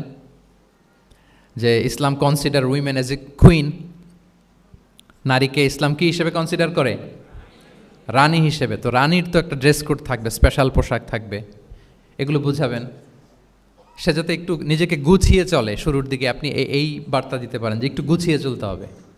এরপর একটু শালীন পোশাকে যেন সে অভ্যস্ত হয়, এটা বললেন। সে যখন শালীন পোশাকে অভ্যস্ত, তারপরে হেজাবের ফজিলত বললেন, সে যেন হেজাব পরে। যখন সে হেজাব পরে, এরপরে তাকে নেকাবের কথা বললেন। এইভাবে আস্তে আস্তে তাকে বোঝাতে হবে। কিন্তু একবারে যদি সব চাপিয়ে দেন, বলেন তো আওয়াজ করে, সে কি ওটা রিসিভ করতে পারবে? কারণ এই যে গ্রাজুয়ালিটি আর তাদাররুজ, এই সিস্টেমটা আপনি ভায়োলেট করেছেন, করেন নাই। মুআয ইবনে জাবাল রাদিয়াল্লাহু তাআলা আনহুকে আল্লাহ রাসূল সাল্লাল্লাহু আলাইহি ওয়াসাল্লাম তিনি ইয়ামানের গভর্নর করে পাঠিয়েছেন, ইয়ামানের গভর্নর। তো পাঠানোর আগে he was explaining a teaching guideline to his fellow সাহাবা। ওনাকে শিখাইতেছেন, তুমি যে যাবা মুআল্লিম হিসেবে, গভর্নর হিসেবে, কীভাবে দাওয়াতটা দিবে আগে শোনো। তিনি মুআয ইবনে জাবালকে বললেন, ইন্নাকা তা'তি কওমান মিন আহলিল কিতাব। হে মুআয, জেনে রাখো, এমন একটা এলাকায় তোমাকে পাঠাচ্ছি, তারা কিন্তু আহলে কিতাব, মানে তারা হচ্ছে Jewish and Christian community, they are not Muslim, তারা কিন্তু ইহুদি খ্রিস্টান ওখানে। সো তুমি কিভাবে দাওয়াত দিবা? ফাদউহুম ইলা শাহাদাতি আন লা ইলাহা ইল্লাল্লাহ আন্না মুহাম্মাদুর রাসূলুল্লাহ। প্রথমে তাওহীদের দাওয়াত দিবা। আওয়াজ করে বলেন, প্রথমে দাওয়াত হবে কিসের? তাওহীদের। ফাইনহুম আতাউ লিযালিক, বাক্যটা খেয়াল করেন। যখন তারা এটা মেনে নিবে, এটাতে অভ্যস্ত, তারপর তুমি দাওয়াত দিবা যে আল্লাহ প্রতিদিন 5 ওয়াক্ত সালাত ফরজ করেছেন। কয় ওয়াক্ত? 5 ওয়াক্ত সালাত। আচ্ছা, ফাইনহুম আতাউ লিযালিক, যখন তারা 5 ওয়াক্তে সালাতেও অভ্যস্ত হবে, তখন বলবা যে আল্লাহ তাআলা ধনীদের উপর যাকাত ফরজ করেছেন। ফাইনহুম আতাউ লিযালিক, যখন ওইটা মানবে, এরপরে বলবা রমজানের রোজা ফরজ করেছেন। সুবহানাল্লাহ, সুবহানাল্লাহ, আল্লাহু আকবার। তাহলে ধাপে ধাপে দেখেন, এই যে টিচিং গাইডলাইন তিনি দিচ্ছেন ওনার ফেলো সাহাবাকে, ফেলো ক্যাম্পেনিয়নকে, যে তুমি ইয়ামানে যে একবারে সব বিধান তুমি যা জানো, মনে করো না যে সবাই ওইটা মানবে। তারা জুইশ, তারা ক্রিশ্চিয়ান, একটু একটু করে তাদেরকে দাওয়াত দিতে হবে। তাহলে গ্রাজুয়ালিটি, পাঠদান পদ্ধতির একটা অন্যতম বিষয় হচ্ছে কি? গ্রাজুয়ালিটি, মানে ধাপে ধাপে, ধীরে ধীরে, অল্প অল্প করে বোঝানো। আচ্ছা, রাসূল সাল্লাল্লাহু আলাইহি ওয়াসাল্লাম মাঝে মাঝে কোনো কথার গুরুত্ব বোঝানোর জন্য শপথ করতেন, drawing attention by making oath, শপথ করে কথার গুরুত্ব বোঝাতেন। তিনি বলতেন, ওয়াল্লাহি ইন্নী লা আস্তাগফিরুল্লাহ ওয়া আতুবু ইলাইহি ফিল ইয়াউমি আকসারা মিন ৭০ মাররা। আল্লাহর শপথ, আমি নবী প্রতিদিন ৭০ বারেরও বেশি তওবা ইস্তেগফার করি। কয়বারেরও বেশি? ৭০ বার। এই কথাটার তাওবা ইস্তেগফারের গুরুত্ব বোঝাতে যেয়ে তিনি শুরুতে বলেছেন ওয়াল্লাহি, আল্লাহর শপথ। এরকম অনেক হাদিসে পাওয়া যায়, তিনি বলেছেন ওয়াল্লাযী নাফসু মুহাম্মাদিন বিয়াদিহি, ওই সত্তার শপথ যার হাতে মুহাম্মাদের আত্মা। আবার মাঝে মাঝে বলেছেন ওয়াল্লাযী নাফসি বিয়াদিহি, ওই সত্তার শপথ যার হাতে আমার আত্মা। এভাবে বলে তিনি কথা শুরু করেছেন। যখন তিনি এরকম শপথ করতেন তখন কথার গুরুত্ব বোঝা যেত। কি বোঝা যেত? গুরুত্ব বোঝা যেত। তাহলে শপথ করে মাঝে মাঝে তিনি জিনিস বোঝাতেন। আচ্ছা, আমরা আমাদের বিভিন্ন প্রেজেন্টেশন বা লেকচার বোঝানোর জন্য অনেক মিনস ইউজ করি না? আল ওয়াসাইল তালিমিয়া, এটাও কিন্তু রাসূল সাল্লাল্লাহু আলাইহি ওয়াসাল্লাম করতেন। আমরা কি করি? আমি তো জানি না আপনাদের আইএসসিতে ক্লাসরুমগুলো কেমন। নিশ্চয়ই সেখানে বোর্ড আছে। কি আছে? হোয়াইট বোর্ড নাকি ডিজিটাল বোর্ড? আচ্ছা, ডিজিটাল বোর্ডে যাননি আপনারা, আস্তে আস্তে যাবেন। হোয়াইট বোর্ডে তো আছেন। হোয়াইট বোর্ডে কী দিয়ে লেখা হয়? মার্কার। আচ্ছা, প্রেজেন্টেশন স্লাইড মাঝে মাঝে ইউজ করেন না? বা টিচার করে কি না? তো সেটা কীভাবে করে? মাইক্রো প্রজেক্টর দিয়ে করে। এগুলো হচ্ছে আল ওয়াসাইল তালিমিয়া। তো রাসূল সাল্লাল্লাহু আলাইহি ওয়াসাল্লামের সময় তো এই স্লাইডও ছিল না, ডিজিটাল বোর্ডও ছিল না, হোয়াইট বোর্ডও ছিল না, হ্যাঁ, মার্কার ছিল না, ওইরকম কিছু ছিল না। তো উনি কি ইউজ করতেন? উনিও চমৎকার চমৎকার কিছু মাধ্যম ইউজ করতেন। আপনারা শুনলে অবাক হবেন। আপনাদের মনোযোগ আছে তো সবার, না? আচ্ছা, আমরা দেখি যে উনি কি ইউজ করতেন। উনি অনেক ধরনের ভিজুয়াল ডেমনস্ট্রেশন করতেন। ভিজুয়াল ডেমনস্ট্রেশন মানে যেটা আপনি চোখ দিয়ে দেখে শিখে ফেলবেন, বুঝে যাবেন। হ্যাঁ, visual demonstration. Physical gesture use করে এটা করতেন। ফিজিক্যাল জেস্চার, অঙ্গভঙ্গি, বাংলা কি বলে?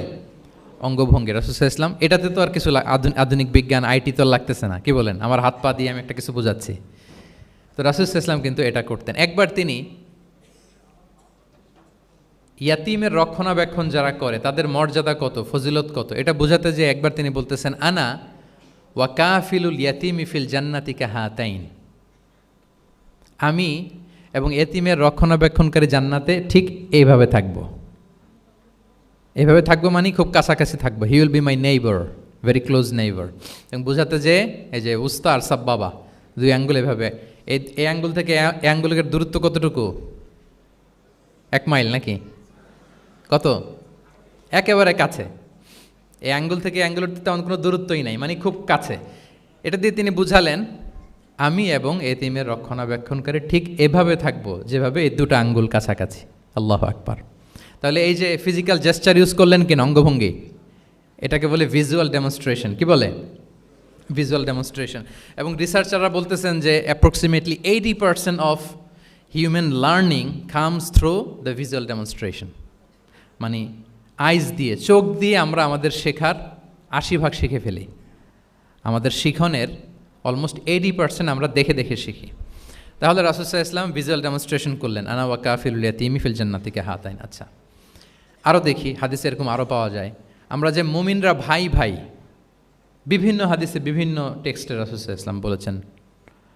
এটা ইসলামের একটা খুব মৌলিক কথা, আমরা সবাই জানি না? আমরা সবাই কি? এই অডিটোরিয়ামে আমরা যারা বসে আমরা সবাই কি? আল মুমিনু আখুল মুসলিম, একে অপরের ভাই। আমাদের মধ্যে আবার আরেকটা সমস্যা আছে, আমরা দেখা যায় যে প্রত্যেকে যেই দল করে ওই দলের এরা ভাই ভাই আর কি, এরকম। এই হাদিসের একটা নিজস্ব অর্থ বলয় আমরা করে নিয়েছি যে ভাই ভাই ঠিক আছে, বাট আমি এই দলের, সো আমরা ভাই ভাই। আচ্ছা, ওরা ওই দল, তো ওরা কি নিজেরা নিজেরা আসলে কি এই ভাই ভাই নাকি? না। যারাই কালেমা শাহাদাতে বিশ্বাসী, যারা আমাদের কেবলাকে কেবলা মানে, যারা ঈমান এনেছে, তারা সবাই আমরা কি? ভাই ভাই। এই যে আমাদের ভ্রাতৃত্বের বন্ধনটা যে খুব অটুট এবং মজবুত, সুদৃঢ়, এটা বোঝানোর জন্য রাসূল ইসলাম একবার বললেন, আল মুমিনু লিল মুমিনি কাল বুনিয়ান। মুমিন যে ভাই ভাই, এই ভ্রাতৃত্বের বন্ধন হচ্ছে সুদৃঢ় প্রাচীরের মতো। ইয়াশুদ্দু বা'দুহু বা'দা, one side strengthening the other. একটা বড় প্রাচীর, যেমন এই বিল্ডিংটা যেমনি এই পাশ ওই পাশটাকে মজবুত করে ধরে রেখেছে, ওই পাশ যেমনি এটাকে মজবুত করে ধরে ঠায় দাঁড়িয়ে আছে বছরের পর বছর, যুগের পর যুগ। রাসূল সাল্লাল্লাহু আলাইহি ওয়াসাল্লাম বললেন, মুমিন যে ভাই ভাই তাদের সম্পর্কটা এরকম সুদৃঢ়। কতটা সুদৃঢ়? এটা বলতে যে ওয়াশাব্বাকা বাইনা আসওয়াবিহি, তিনি হাতের এই 5 আঙ্গুল, এই 5 আঙ্গুলের ভেতরে ঢুকাই দিলেন। এরকম ধরেন তো একটু সবাই। আচ্ছা, ঢুকিয়ে একটু চাপ দেন। এখন ব্যাপারটা অনেক মজবুত হয়ে গেল না? হ্যাঁ, কেউ চাইলে কি সহজে ছোটাতে পারবে? না। তাহলে এই যে আরেকটা ভিজুয়াল ডেমনস্ট্রেশন পাইছেন, পেয়েছেন? ফিজিক্যাল জেস্চার, অঙ্গভঙ্গি করে তিনি বুঝাইলেন যে আমাদের ভ্রাতৃত্বটা এইরকম মজবুত। মানে ওনার কাছে যা ছিল ওইটা বুঝাতে যে তিনি এই ফিজিক্যাল জেস্চারটা নিয়েছেন যে মুমিন ভাই ভাই এবং আমাদের ভ্রাতৃত্বের বন্ধনটা ঠিক এরকম মজবুত, লাইক দিস। তাহলে এটাকে বলে ভিজুয়াল ডেমনস্ট্রেশন, যেহেতু এতে করে সাহাবারা সহজে বুঝতো, এটা দিয়ে সহজে বুঝলো। আবার মাঝে মাঝে তিনি ড্রয়িং করেছেন, আমাদের মতো ডিজিটাল সিস্টেমে ড্রয়িং করে না, এখন তো খুব ইজি। তো তিনি কীভাবে ড্রয়িং করেছেন, একবার সাহাবিদেরকে নিয়ে তিনি মরুভূমির মাঝখানে খেজুরের ডাল নিয়ে একটা স্ট্রেট লাইন, সরল রেখা আঁকলেন। খত্তালানা রসুল্লাহ সাল্লাহ আলাইহি ওয়াসাল্লামা খত্তান, আল্লাহ রাসূল ইসলাম মরুভূমিতে খেজুরের ডাল দিয়ে টেনে একটা স্ট্রেট লাইন মানে সরল রেখা আঁকলেন। একে বললেন হাদা সাবিলুল্লাহ, এটা হচ্ছে আল্লাহর রাস্তা মানে সিরাতুম মুস্তাকিম। এরপরে এই স্ট্রেট লাইন সরল রেখার ডানে বায়ে ছোট ছোট অনেকগুলো দাগ কাটলেন খেজুরের ডাল দিয়ে, আর বললেন হাদিহি সুবুলুশ শাইতান, এগুলো হচ্ছে শয়তানের রাস্তা। ফি কুল্লি সাবিলিন শাইতান, এই প্রত্যেকটা রাস্তায় একটা করে শয়তান থাকে, সে তার শয়তানি কাজের হাতছানি তোমাদের দেয়। তাহলে খেজুরের ডাল দিয়ে একটা স্ট্রেট লাইন সরল রেখা করে বললেন এটা সিরাতুম মুস্তাকিম সাবিলুল্লাহ, আর ডানে বায়ে ছোট ছোট দাগ কেটে বললেন এগুলো হচ্ছে সাবিলুশ শয়তান, ওই পথে শয়তানের হাতছানি দেয়া পথে কভু যাওয়া যাবে, বরং সিরাতুল মুস্তাকিমে থাকা লাগবে। তাহলে এই যে ভিজুয়াল ডেমনস্ট্রেশন ব্যাপারটা ক্লিয়ার হয়েছে না? কাফিলুল ইয়াতিমি কাহাতাইন শাব্বাকা বাইনা আসাবিহি খাত্তালানা রাসূল সাল্লাল্লাহু আলাইহি ওয়াসাল্লাম খাত্তান। তাহলে এভাবে ওনার সাধ্যের নাগালে যা যা ছিল সাহাবাদেরকে আরও বুঝাতে ভালো করে, হ্যাঁ, to clarify the issue, to visualise the matter, রাসূল সাল্লাল্লাহু আলাইহি ওয়াসাল্লাম এগুলোর ব্যবহার করেছেন। আচ্ছা, এরপর মাঝে মাঝে সাহাবীদের মস্তিষ্কের যাতে ব্যায়াম হয়, শিক্ষার্থীর কল্পনার জগতে কোনো কিছু চিত্রায়িত করা, এতে করে মস্তিষ্কের ব্যায়াম হয় আর কি, to enhance the power of imagination, আপনার ইমাজিনারি পাওয়ারকে ডেভেলপ করবার জন্য। রাসূল ইসলাম হাদিসে এরকম অনেক কথা বলেছেন যে তোমরা একটু ভাবো তো, এরকম হইলে কেমন হয়, এমন হইলে কেমন হয়, তেমন হইলে কেমন হবে। এই কথাগুলো যখন বলতেন সাহাবারা ভাবনার জগতে হারিয়ে যেত, ভাবতেন, কল্পনার রাজ্যে হারিয়ে যেতেন, ওনাদের মস্তিষ্কের ব্যায়াম হতো, তাদের যে ইমাজিনেশনের যে পাওয়ার এটা ডেভেলপ করতো, এমনটা পাওয়া যায়। রাসূল ইসলাম একবার বললেন আরাআইতুম লাউ আন্না নাহরান বিবাবি আহাদিকুম ইয়াগতাসিলু মিনহু কুল্লা ইয়াউমিন খামসা মাররাতিন হাল ইয়াবকা মিন দারানিহি শাই। আচ্ছা বলো তো, তোমরা একটু ভাবো তো, কল্পনার রাজ্যে হারিয়ে যাও, ভেবে দেখো তো, ধরো যে তোমার বাড়ির সামনে একটা ঝর্ণাধারা আছে বা একটা চমৎকার লেক আছে যেখানে স্বচ্ছ স্ফটিক পানি, তুমি যদি প্রতিদিন ওই ঝর্ণায় যে বা ওই লেকে নেমে 5 বার গোসল করো, তোমার গায়ে কোনো ময়লা থাকবে আর? সাহাবারা কল্পনা করে বলে না, মনে মনে ভাবতেছে যে গোসল করতেছে, 5 বার গোসল করার পরে আর আমার গায়ে দুর্গন্ধ ঘামের গন্ধ থাকবে কি করে? না, কোনো ময়লা থাকবে না। সাহাবারা বলল লা ইয়া রাসূলুল্লাহ লা ইয়াবকা মিন দারানিহি শাই। রাসূল ইসলাম তখন বললেন ফাকাযালিকা মাসালু সলাওয়াতিল খামস, এটা হচ্ছে 5 ওয়াক্ত সালাতের দৃষ্টান্তের মতো, ইয়ামহুল্লাহু বিহিন্নাল খাতায়া, কারো ঘরের সামনে যদি একটা স্বচ্ছ লেক থাকে পানির ফোয়ারা, সে যদি 5 বার গোসল করে তার গায়ে যেমনি কোনো দুর্গন্ধ ময়লা আবর্জনা কিছু থাকে না, কেউ যখন 5 ওয়াক্ত সালাত আদায় করে তখন এই সালাতও তার সব গুনাহগুলোকে ধুয়ে মুছে এরকম পাক পবিত্র সাফ করে দেয়। সুবহানাল্লাহ, বুঝে গেলেন যে সালাওয়াতুল খামস কিভাবে আমাদের পাপ মুছে ক্লিন করে, আমাদেরকে কিভাবে ক্লিনজিং করে, এটা সাহাবারা ইজিলি বুঝে গেলেন। তাহলে ভেবে দেখো তো, চিন্তা করো তো, এটা বলে বেসিকলি দ্য পাওয়ার অফ ইমাজিনেশনকে রাসূল সাল্লাল্লাহু আলাইহি ওয়াসাল্লাম ইনহ্যান্স করার চেষ্টা করলেন। এভাবেও সাহাবাদেরকে তিনি মাঝে মাঝে বুঝাতেন। আচ্ছা, রাসূল সাল্লাল্লাহু আলাইহি ওয়াসাল্লাম মাঝে মাঝে দেখা যায় যে বিভিন্ন ম্যাটাফোর সহজ করে বুঝাতে যে রূপক অর্থবোধক শব্দের প্রয়োগ করতেন, মাজাজ বা ইস্তেআরা। এটা তো যারা আরবিতে পড়েন আপনারা তো জানেন। ইসলামিক স্টাডিজ, হাদিস, কোরআন, কোরআনিক সায়েন্স, এই সমস্ত ডিপার্টমেন্টে পড়েন কারা কারা? আমি একটু জাস্ট দেখে নেই যে আমি যে এত আরবি শব্দ বলতেছি বুঝতেছেন না, মাথার উপর দিয়ে যাচ্ছে, একটু চেক করে নেই। আপনারা হচ্ছেন ইসলামিক স্টাডিজ, কোরআন, সুন্নাতে। আচ্ছা, আর বাকিরা সবাই কনভেনশনাল ফ্যাকাল্টিজ, ঠিক আছে, বোঝার কথা, কারণ মাঝে মাঝে তো আমি কিছু ইংরেজিও বলতেছি, বাংলায় অর্থ করে দিচ্ছি। তো মাজাজ বা ইস্তেআরা মানে হচ্ছে ম্যাটাফোর, কোনো জিনিসকে আরও সহজ করে বোধগম্যময় করতে রাসূল সাল্লাল্লাহু আলাইহি ওয়াসাল্লাম এই ম্যাটাফোরকে ইউজ করতেন। যেমন রাসূল সাল্লাল্লাহু আলাইহি ওয়াসাল্লাম নারীদের প্রতি সদয় হওয়ার জন্য পুরুষদেরকে তিনি বলেছেন রিফকান বিল কাওয়ারির, অর্থাৎ কাঁচগুলোর সাথে ভালো আচরণ করো, মানে কাঁচগুলোকে দেখে রেখো। কাচের পাত্র দিয়ে তিনি নারীদেরকে, স্ত্রীদেরকে বুঝিয়েছেন রিফকান বিল কাওয়ারির। আচ্ছা বলেন তো, কাচের গ্লাস, প্লেট, তৈজসপত্র এক বাড়ি থেকে যদি আরেক বাড়িতে, লেটসে আপনি বাসা শিফট করবেন, আপনার কাছে অনেক কাচের তৈরি গ্লাস, প্লেট, তৈজসপত্র আছে, চট্টগ্রামের এই থানা থেকে ওই থানায় আপনি বাসা চেঞ্জ করবেন, এগুলো নেওয়ার সময় আপনারা কি করেন বলেন? কিভাবে নেন বলেন তো? কিভাবে? হ্যাঁ, র্যাপিং করে এক্সট্রা প্রিকশন নিয়ে খুব সাবধানে এটাকে ধরতে হয়, রাখতে হয়, সেট করতে হয়, নামাতে হয়, ঠিক কিনা বলেন? এটা বোঝাতে যে নারীদের সাথে কোমল আচরণ করো, সদয় আচরণ করো, এটা বোঝাতে যে রাসূল সাল্লাল্লাহু আলাইহি ওয়াসাল্লাম বলেছেন রিফকান বিল কাওয়ারির। একবার স্ত্রীরা, আমাদের আম্মা জানেরা রাসূল সাল্লাল্লাহু আলাইহি ওয়াসাল্লামের সাথে সফরে যাচ্ছেন, খুব সম্ভবত হজের সফরে। তো ওনারা যখন পালকিতে চড়বেন, ওখান থেকে হাওদাজে উঠাবেন, খুব দ্রুত তাড়াহুড়ো করে কিছু লোকজন ওই পালকি উঠাচ্ছিল। তখন রাসূল সাল্লাল্লাহু আলাইহি ওয়াসাল্লাম বললেন, ওয়াই হাক ইয়া আনজাসা সাউকাকা রিফকান বিল কাওয়ারির, খুব সাবধানে নিয়ে যাও, কাজগুলোকে একটু দেখে শুনে নাও, কাচের বোতলগুলো, গ্লাসগুলো দেখে শুনে নাও, মানে স্ত্রীদেরকে একটু দেখে শুনে যত্নের সাথে নিয়ে নাও। তাহলে নারীদেরকে কিসের সাথে তুলনা করেছেন? কাচের গ্লাস, কাচের তৈজসপত্র, কাচের সামগ্রী, যাতে বুঝতে সুবিধা হয়। কাচের গ্লাস তোমরা যেমনি ধরো, রাখো, ডিল করো, নারীদের সাথেও এভাবে কি কোমল আচরণ করতে হবে। আচ্ছা, আমি শুরুতেই বলেছিলাম যে রাসূল সাল্লাল্লাহু আলাইহি ইসলামের সাহাবীদেরকে কিছু শেখানো পদ্ধতিটা মেইনলি কি ছিল? কি বেসড? কারো মনে আছে? QnA based, right? এই তো মাশাআল্লাহ, কিউএনএ মানে প্রশ্নোত্তরমূলক। সাহাবারা প্রশ্ন করতো, রাসূল সাল্লাল্লাহু আলাইহি ওয়াসাল্লাম উত্তর দিতেন। কারণ কোরআনেও আমাদেরকে উৎসাহিত করা হয়েছে, ফাসআলু আহলা যিকরি ইন কুনতুম লা তা'লামুন, যদি না জানো তাহলে আহলু যিকির বা আহলুল ইলমকে জিজ্ঞেস করে জেনে নাও। এবং রাসূল সাল্লাল্লাহু আলাইহি ওয়াসাল্লাম বলেছেন, ফাইন্নামা শিফাউল আইয়ি আস-সুআলু, অজ্ঞতার চিকিৎসা হচ্ছে প্রশ্ন করা। আপনি জানেন না তো আপনার কাজ কি করবেন?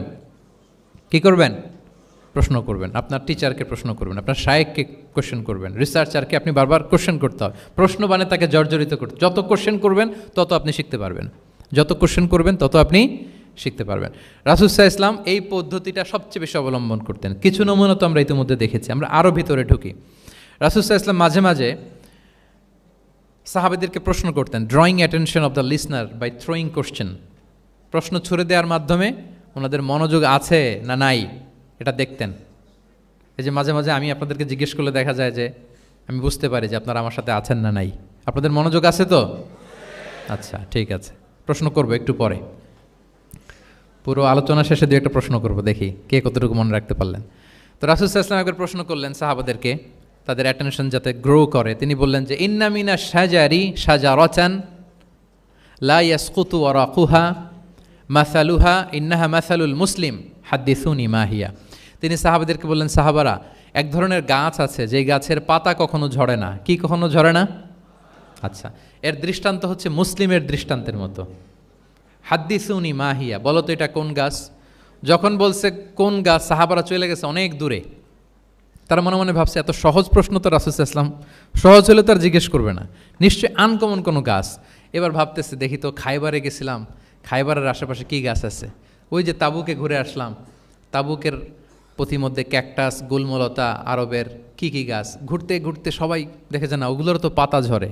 খুঁজতে খুঁজতে সারা দুনিয়া খুঁজে ফেলতেছে সাহাবারা, কিন্তু ওনাদের নিজেদের জাতীয় গাছ যেটা, ঘরের পিছনে যে গাছের সারি সারি, যেই গাছের ফল খেয়ে ওনারা জীবন ধারণ করেন, যেটা ওনাদের সমাজ, রীতি, ঐতিহ্য, ট্র্যাডিশনের সাথে জড়িত, ওই গাছের নামে ভুলে গেছে, ওইটা মনে করতে পারতেছে, সবাই দূরে চলে গেছে। হাদিসে এসেছে ফাওয়াকা আন্না সুফি শাজারিল বাওয়াদি, দূর দূরান্তের গাছ নিয়ে ভাবতেছে, ভেবে ভেবে হয়রান, কেউ বলতে পারে না।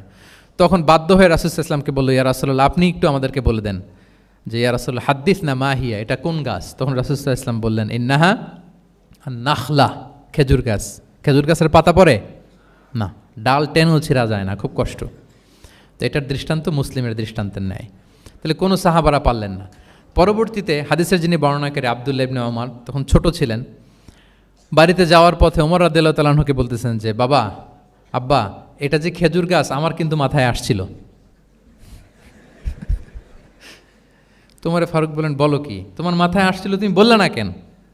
উনি বলে নাই কারণ সিনিয়র সাহাবারা পারতেছে না, বাপ চাচারা কেউ পারে না, আমি ছোট মানুষ বইলে আবার কোন বিপদে পড়ি, বিনয়ী মানুষ, উনি আর বলেন নাই, লাজুকতাও কাজ করতেছিল। তোমারে ফারুক বললেন, যদি আজকে তুমি এটার উত্তর নবীর সামনে দিতে পারতা, আমার বুকটা এত বড় হয়ে যেত নবীর সামনে। মানে লাল ওট, লাল কপাল বিশিষ্ট উঁট পেলে আরবরা যত খুশি হয়, আজকে আমি তার চেয়েও বেশি খুশি হয়ে যেতাম।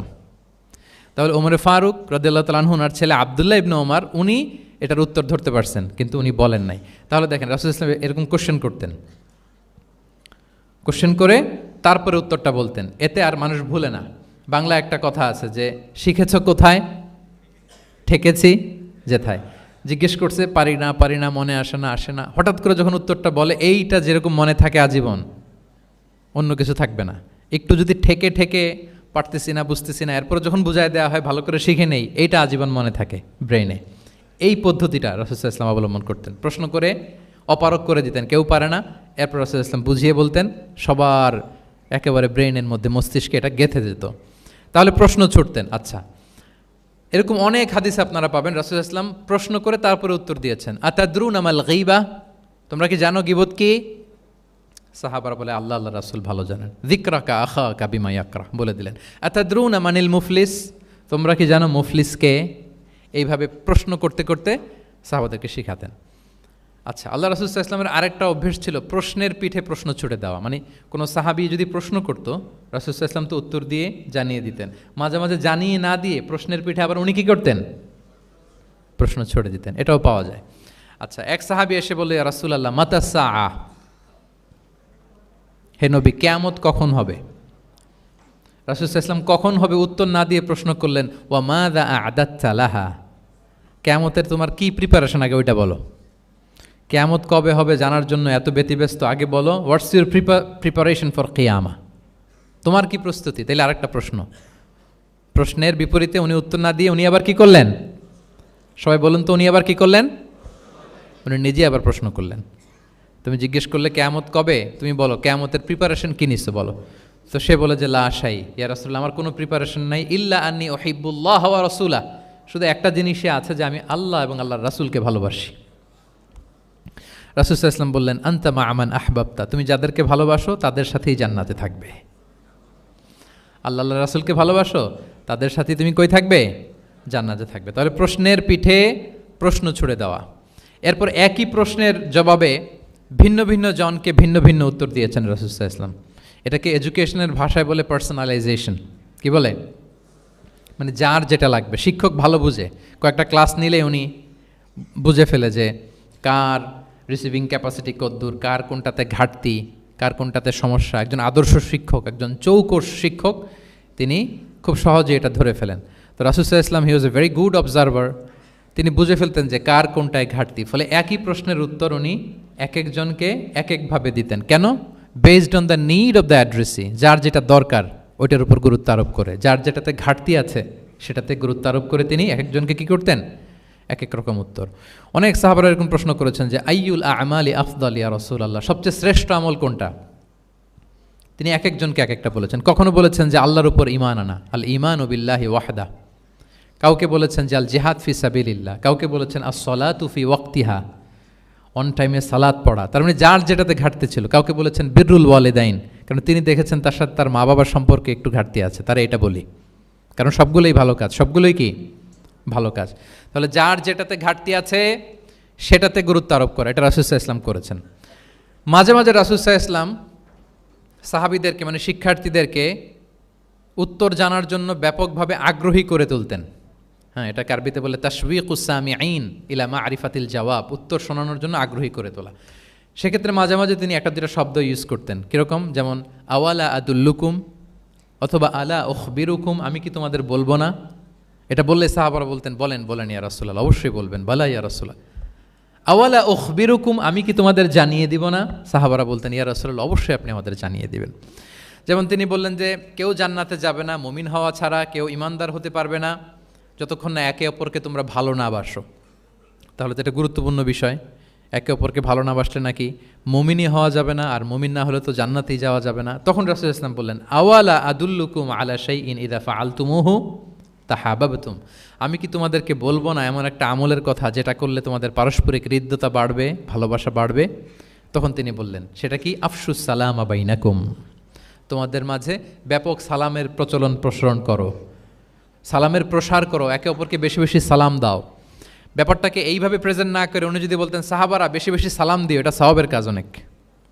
এটা হচ্ছে একটা প্রেজেন্টেশন। আর একটা হচ্ছে এমনভাবে এটাকে উপস্থাপন করা যে মুমিন না হলে জান্নাতে যাবা না, আর একে অপরকে ভালো না বাসলে মুমিন হতে পারবে না। তোমরা কি জানো কি করলে একে অপরের মধ্যে ভালোবাসা বাড়ে? এরপর রাসূল সাল্লাল্লাহু আলাইহি ওয়াসাল্লাম বলতেন যে সালাম দেওয়ার মাধ্যমে ভালোবাসা বাড়বে। আচ্ছা, মাঝে মাঝে ব্যবহার করতেন আলা উখবিরুকুম, আমি কি তোমাদেরকে জানাবো না? একবার রাসূলুল্লাহ সাল্লাল্লাহু আলাইহি ওয়াসাল্লাম বললেন আলা উখবিরুকুম বি আফদালা মিন দারাজাতি সিয়ামি ওয়াস সালাতি ওয়াস সাদাকা, আমি কি তোমাদের জানাবো না যে নামাজ, রোজা, সাদাকার চেয়েও বেশি ফজিলতের একটা আমল আছে, সেটা কি আমি কি তোমাদের জানাবো না? সাহাবারা বললেন ক্বালু বালা ইয়া রাসূলুল্লাহ, হে আল্লাহর রাসূল অবশ্যই জানাবেন, অবশ্যই জানাবেন, কারণ নামাজের চেয়েও বেশি গুরুত্বপূর্ণ, সাদাকার চেয়েও বেশি গুরুত্বপূর্ণ, সিয়ামের চাইতেও বেশি গুরুত্বপূর্ণ আমল, সেটা কি? তখন রাসূল সাল্লাল্লাহু আলাইহি ওয়াসাল্লাম বললেন সেটা হচ্ছে ইসলাহু যাতিল বাইন, বিবাদমান দুই গ্রুপকে মিলিয়ে দেয়া, বিবাদমান দুই ব্যক্তিকে মিলিয়ে দেয়া। এটা নফল নামাজ, নফল সাদাকা, নফল রোজার চেয়েও বেশি কি ফজিলতপূর্ণ, বেশি গুরুত্বপূর্ণ। আমরা তো মনে করি শুধু নামাজ পড়লেই বোধহয় আমি অনেক সওয়াব পেলাম, রোজা রাখলেই সওয়াব পেলাম, শুধু জিকির করলে, সাদাকা করলেই সওয়াব পেলাম। কিন্তু রাসূল সাল্লাল্লাহু আলাইহি ওয়াসাল্লাম বলেন যে দুইজনের মধ্যে একটু মনোমালিন্য তুমি মিলিয়ে দাও, এটা এর চেয়েও বেশি সওয়াবের। আল্লাহু আকবার। দুই গোষ্ঠীর মধ্যে দীর্ঘদিনের ঝগড়া মিলিয়ে দাও, এটা এর চেয়েও বেশি সওয়াবপূর্ণ। রাসূল সাল্লাল্লাহু আলাইহি ওয়াসাল্লাম মক্কা থেকে মদিনায় যেয়ে কি করেছেন? আউস এবং খাজরাজের দীর্ঘদিনের যুদ্ধ 1 ঘন্টার মধ্যে কি settle down. He was a very good mediator and arbitrator, চমৎকার মধ্যস্থতা করতে জানতেন তিনি। তাহলে এইভাবে উত্তর জানার জন্য শিক্ষার্থীদেরকে আগ্রহী করে তুলতেন। আচ্ছা, আরেকটা পদ্ধতি ছিল অবজারভেশন অ্যান্ড কারেকশন। রাসূল সাল্লাল্লাহু আলাইহি ওয়াসাল্লাম, আমি আলোচনার শুরুতেই বলেছি, হি was a very good observer, চমৎকার পর্যবেক্ষণ করতেন এবং সংশোধন দিতেন। কে কি করছেন এটা খেয়াল রাখতেন, মানে চোখ কান খোলা রাখতেন। বাংলায় আমরা কি বলি? বাংলায় কি বলা হয় এটাকে? চোখ কান খোলা রাখা। মসজিদে নববীতে এরকম ভুরি ভুরি পাবেন যে রাসূল সাল্লাল্লাহু আলাইহি ওয়াসাল্লাম কে কি করতেছে অবজার্ভ করতেছে, ওইটার উপর বেস করে তাকে নাসিহা করতেছে। একটা বিখ্যাত হাদিস তো আপনারা জানেন, রাসূল সাল্লাল্লাহু আলাইহি ওয়াসাল্লাম বসা, এক বেদুইন আসলো, এসে তার উটটা মসজিদে নববীতে বাঁধলো, বেদে 2 রাকাত নামাজ পড়লো, নামাজ পড়ে হাত তুলে আল্লাহর কাছে দোয়া করে, ইয়া আল্লাহ আল্লাহুম্মা রহামনি ওয়া মুহাম্মাদা ওয়ালা তারহাম মা'ানা আহাদা, মানে ও আল্লাহ তুমি শুধু আমারে রহম করো আর মুহাম্মদ সাল্লাল্লাহু আলাইহি ওয়াসাল্লামের রহম করো, আমাদের দুইজনের সাথে আর কাউরে রহম করো না তুমি। বেদুইন তো কি, বেদুইন, মরুপল্লীতে বসবাস। আদাবুদ দোয়া, দ্য এটিকেটস অফ দোয়া, দোয়ার যে একটা আদব আছে, অন্যের জন্য দোয়া করলে যেটা নিজের লাভ, এগুলো তো জানে না। আল্লাহ তুমি আমারে মাফ করো, মুহাম্মদ সাল্লাল্লাহু আলাইহি ওয়াসাল্লামকে মাফ করো, আমাদের ছাড়া আর কাউরে মাফ করো না, কাউরে রহম করো না। তো এটা রাসূল সাল্লাল্লাহু আলাইহি ওয়াসাল্লাম দূর থেকে বসে বসে অবজার্ভ করছেন আর বললেন, হায় রে, লোকটা একটা প্রশস্ত জিনিসকে সংকীর্ণ বানায় ফেললো। গোটা বিশ্বের সবাইকে যদি আল্লাহ ক্ষমা করে, রহম করে, আল্লাহর রহমের দরিয়ায় কোনো ঘাটতি হবে বলেন তো? হবে? একটা প্রশস্ত বিষয়কে সে সংকীর্ণ করে ফেললো। এরপর কতটা সে বেদুইন, কি প্রকৃতির ছিল দেখেন। দোয়া টোয়া শেষে মসজিদে নববীর মাঝখানে বসে পেশাব করা আরম্ভ করছে। বিখ্যাত হাদিস জানেন, সবাই মারতে গেল, রাসূল ইসলাম থামালেন, বললেন পানি ঢেলে দাও, আর তাকে ডেকে বললেন, দেখো তুমি যে এখানে এই কাজটা করলা, প্রস্রাব করলা, এটা আমাদের এই মদিনার কমিউনিটির এবাদতগাহ। এখানে এই কমিউনিটির লোকেরা নামাজ পড়ে, আল্লাহর জিকির করে, আল্লাহর কিতাব তেলাওয়াত করে, এটা কি ঠিক হলো তোমার? সে তো লজ্জায় অনুতপ্ত হয়ে কাচুমাচু। তাহলে এই যে অবজারভেশন করতেন এবং কারেকশন করতেন। আবার একদিন মসজিদে নববীতে বসা এক সাহাবী এসে নামাজ পড়লেন, নামাজ রাসূল ইসলাম দূর থেকে দেখতেছেন লোকটা কি করে। নামাজ পড়লো 2 রাকাত, পরে এসে নবীকে সালাম দিল। রাসূল ইসলাম সালামের উত্তর দিয়ে বললেন, ইরজি' ফাসাল্লি ফাইন্নাকা লাম তুসাল্লি, যাও আবার পড়ো, কারণ তুমি নামাজ পড়ো নাই, মানে নামাজটা ঠিক মতো হয় নাই। ইউ ডিডন্ট অফার ইউর সালাহ in a correct way, proper manner. ওই সাহাবী যে আবার 2 রাকাত পরে আসলেন, রাসূল ইসলাম একই কথা বললেন, ইরজি' সল্লি ফাইন্নাকা লাম তুসাল্লি, হয়নি নামাজ, আবার পড়ো। আবার পরে আসলেন, আবারও একই কথা। এখন 3 বার পড়ার পরেও যখন হয় না, বেচারা ভাবলেন আবার যে বললে তো একই হবে, আমি তো এটাই জানি। তিনি বললেন, মা উহসিনু গায়রাহ, ইয়া রাসূল এর চেয়ে ভালো আমি আর পারি না, ফাআল্লিমনি ইয়া রাসূলুল্লাহ, হে নবী আমাকে একটু শিখিয়ে দেন কিভাবে পড়ব। রাসূল সাল্লাল্লাহু আলাইহি ওয়াসাল্লাম বললেন, যখন নামাজে দাঁড়াবে, আল্লাহু আকবার বলে দাঁড়াবে, এরপর কোরআন থেকে যা সহজ লাগে পড়বে, তাড়াহুড়ো করবে না। কি করবে না? সবাই বলেন, কি করবে না? নামাজে কোনো তাড়াহুড়ো নাই, নো রাশিং ইন সালাহ, নো হ্যাস্টিনেস ইন সালাহ। নামাজে আমরা খুব তাড়াহুড়ো করি, এটা নামাজের যে প্রাণ, সালাতের প্রাণকে, রূহকে নষ্ট করে দেয়। যখন রুকুতে যাবে, স্ট্রেইট ফরওয়ার্ড রুকু করবে, হাত্তা তাতমা ইন্না রাকিআন। রাসূল সাল্লাল্লাহু আলাইহি ওয়াসাল্লামের রুকুর পিঠটা ছিল একেবারে স্ট্রেইট, এই টেবিলটা যেরকম স্ট্রেইট, এরকম স্ট্রেইট। লাউ সাব্বা আলাইহিল মা লাস্তাকার, পানি ভর্তি একটা বোতল যদি রাসূল সাল্লাল্লাহু আলাইহি ওয়াসাল্লামের রুকু দেয়া পিঠের উপর রাখতো, পানিটাও পড়তো না, বোতলটাও পড়তো না, স্ট্রেইট। এরকম উদাহরণ দিয়ে সাহাবারা বলতেন যে এত স্ট্রেইট রুকুর পিঠ যে পানি ভর্তি গ্লাস রাখলে পানিটাও কাঁপবে না, বোতলটাও পড়বে না। রাসূল সাল্লাল্লাহু আলাইহি ওয়াসাল্লাম বলতেন সবচেয়ে বড় চোর যারা নামাজে চুরি করে। সাহাবারা বললেন এটা আবার কিভাবে? তিনি বললেন লা ইউতিম্মু রুকুআহু ওয়া সুজুদাহ, তারা নামাজের চোর যারা রুকু সেজদা ঠিকমতো করে না। তো বললেন যে রুকু থেকে আবার স্ট্রেট হয়ে দাঁড়াবে, যখন সিজদায় যাবে ইতমিনানের সাথে, উইথ রিল্যাক্সেশন। নামাজের মধ্যে কি থাকবে? রিল্যাক্সেশন থাকবে। কি থাকবে বলেন? হ্যাঁ, রিল্যাক্সেশন থাকবে। যখন বললেন যে এই এক রাকাত যেমনি তোমাকে শিখালাম, সব নামাজ তুমি এইভাবে পড়বা, উইথ রিল্যাক্সেশন, নো রাশিং, তখন সাহাবী শিখে গেলেন। তাহলে এই যে অবজারভেশন অ্যান্ড কারেকশন, দেখতেন হোয়াটস গোয়িং অন অ্যারাউন্ড, কী হচ্ছে, ভুল হলেই শুধরে দিতেন। হজের দিন উনি ওটের সামনে বসা, পেছনে ফদল ইবনে আব্বাস রাদিয়াল্লাহু তাআলা আনহু, আব্দুল্লাহ ইবনে আব্বাসের ভাই, রাসূল সাল্লাল্লাহু আলাইহি ওয়াসাল্লামের কাজিন, রাসূল সাল্লাল্লাহু আলাইহি ওয়াসাল্লামের কি কাজিন। তো রাসূল সাল্লাল্লাহু আলাইহি ওয়াসাল্লাম বিভিন্ন মাসআলার উত্তর দিচ্ছেন। কি করতেছেন? মাসআলার উত্তর দিচ্ছেন। রাসূল সাল্লাল্লাহু আলাইহি ওয়াসাল্লাম হজ করেছিলেন কয়টা বলেন তো দেখি, কে জানে? হ্যাঁ, মাত্র একটা করছে। ঠিকঠাক আছে তো উত্তর? সবাই বলেন কয়টা হজ করেছিলেন? হ্যাঁ, আসলে রাসূল সাল্লাল্লাহু আলাইহি ওয়াসাল্লাম কেবলমাত্র জীবনে কয়টা হজ করেছেন?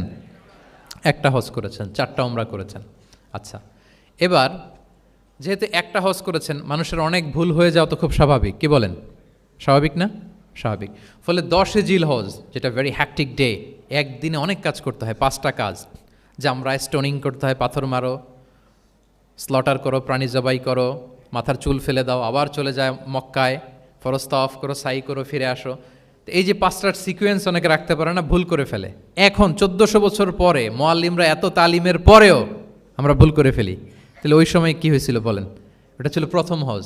তো রাসূল সাল্লাল্লাহু আলাইহি ওয়াসাল্লাম জানেন আজকে তো অনেক ভুল করবে, তিনি আকাবা, মিনার পাশে আকাবার এখানে হেল্পলাইন সার্ভিস চালু করছেন, মানে নিজে দাঁড়ায় আছেন, দেখি কার কি ভুল হয় জিজ্ঞেস করলে মাসালা বলে দেব।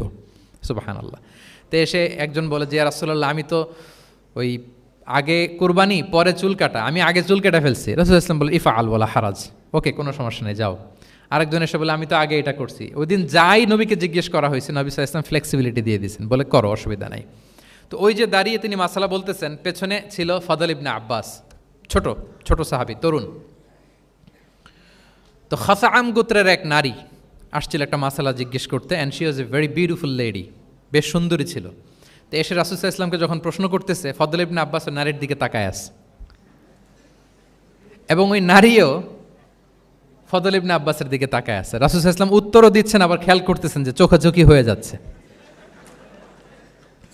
যখনই তিনি অবজার্ভ করলেন যে ফদল ইজ ক্রসিং দ্য লিমিট, একবার চোখ পড়তে পারে, তারপর তো নামিয়ে ফেলতে হবে, সে যখন তাকিয়ে আছে, নারীও তাকিয়ে আছে, তখন রাসূল সাল্লাল্লাহু আলাইহি ওয়াসাল্লাম কী করলেন? ওয়াজআলান নবী সাল্লাল্লাহু আলাইহি ওয়াসাল্লাম ইয়াসরিফু ওয়াজহাল ফদলি ইলা শিক্কিল আখার, সাথে সাথে ফদলকে বললেন, ফদল ওইদিকে না, এদিকে তাকাও।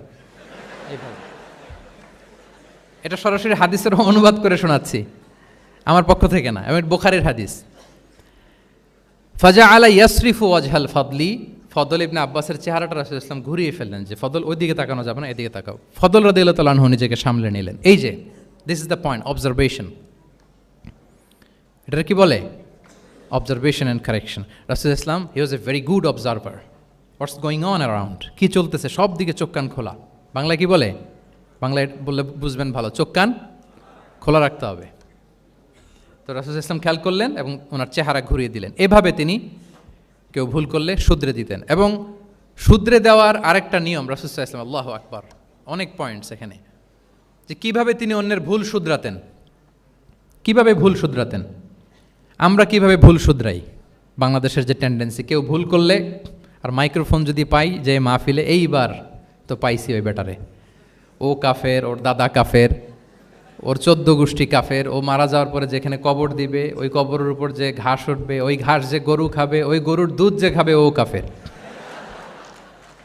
মানে 14 গোষ্ঠীকে কাফের বানাই দিচ্ছে।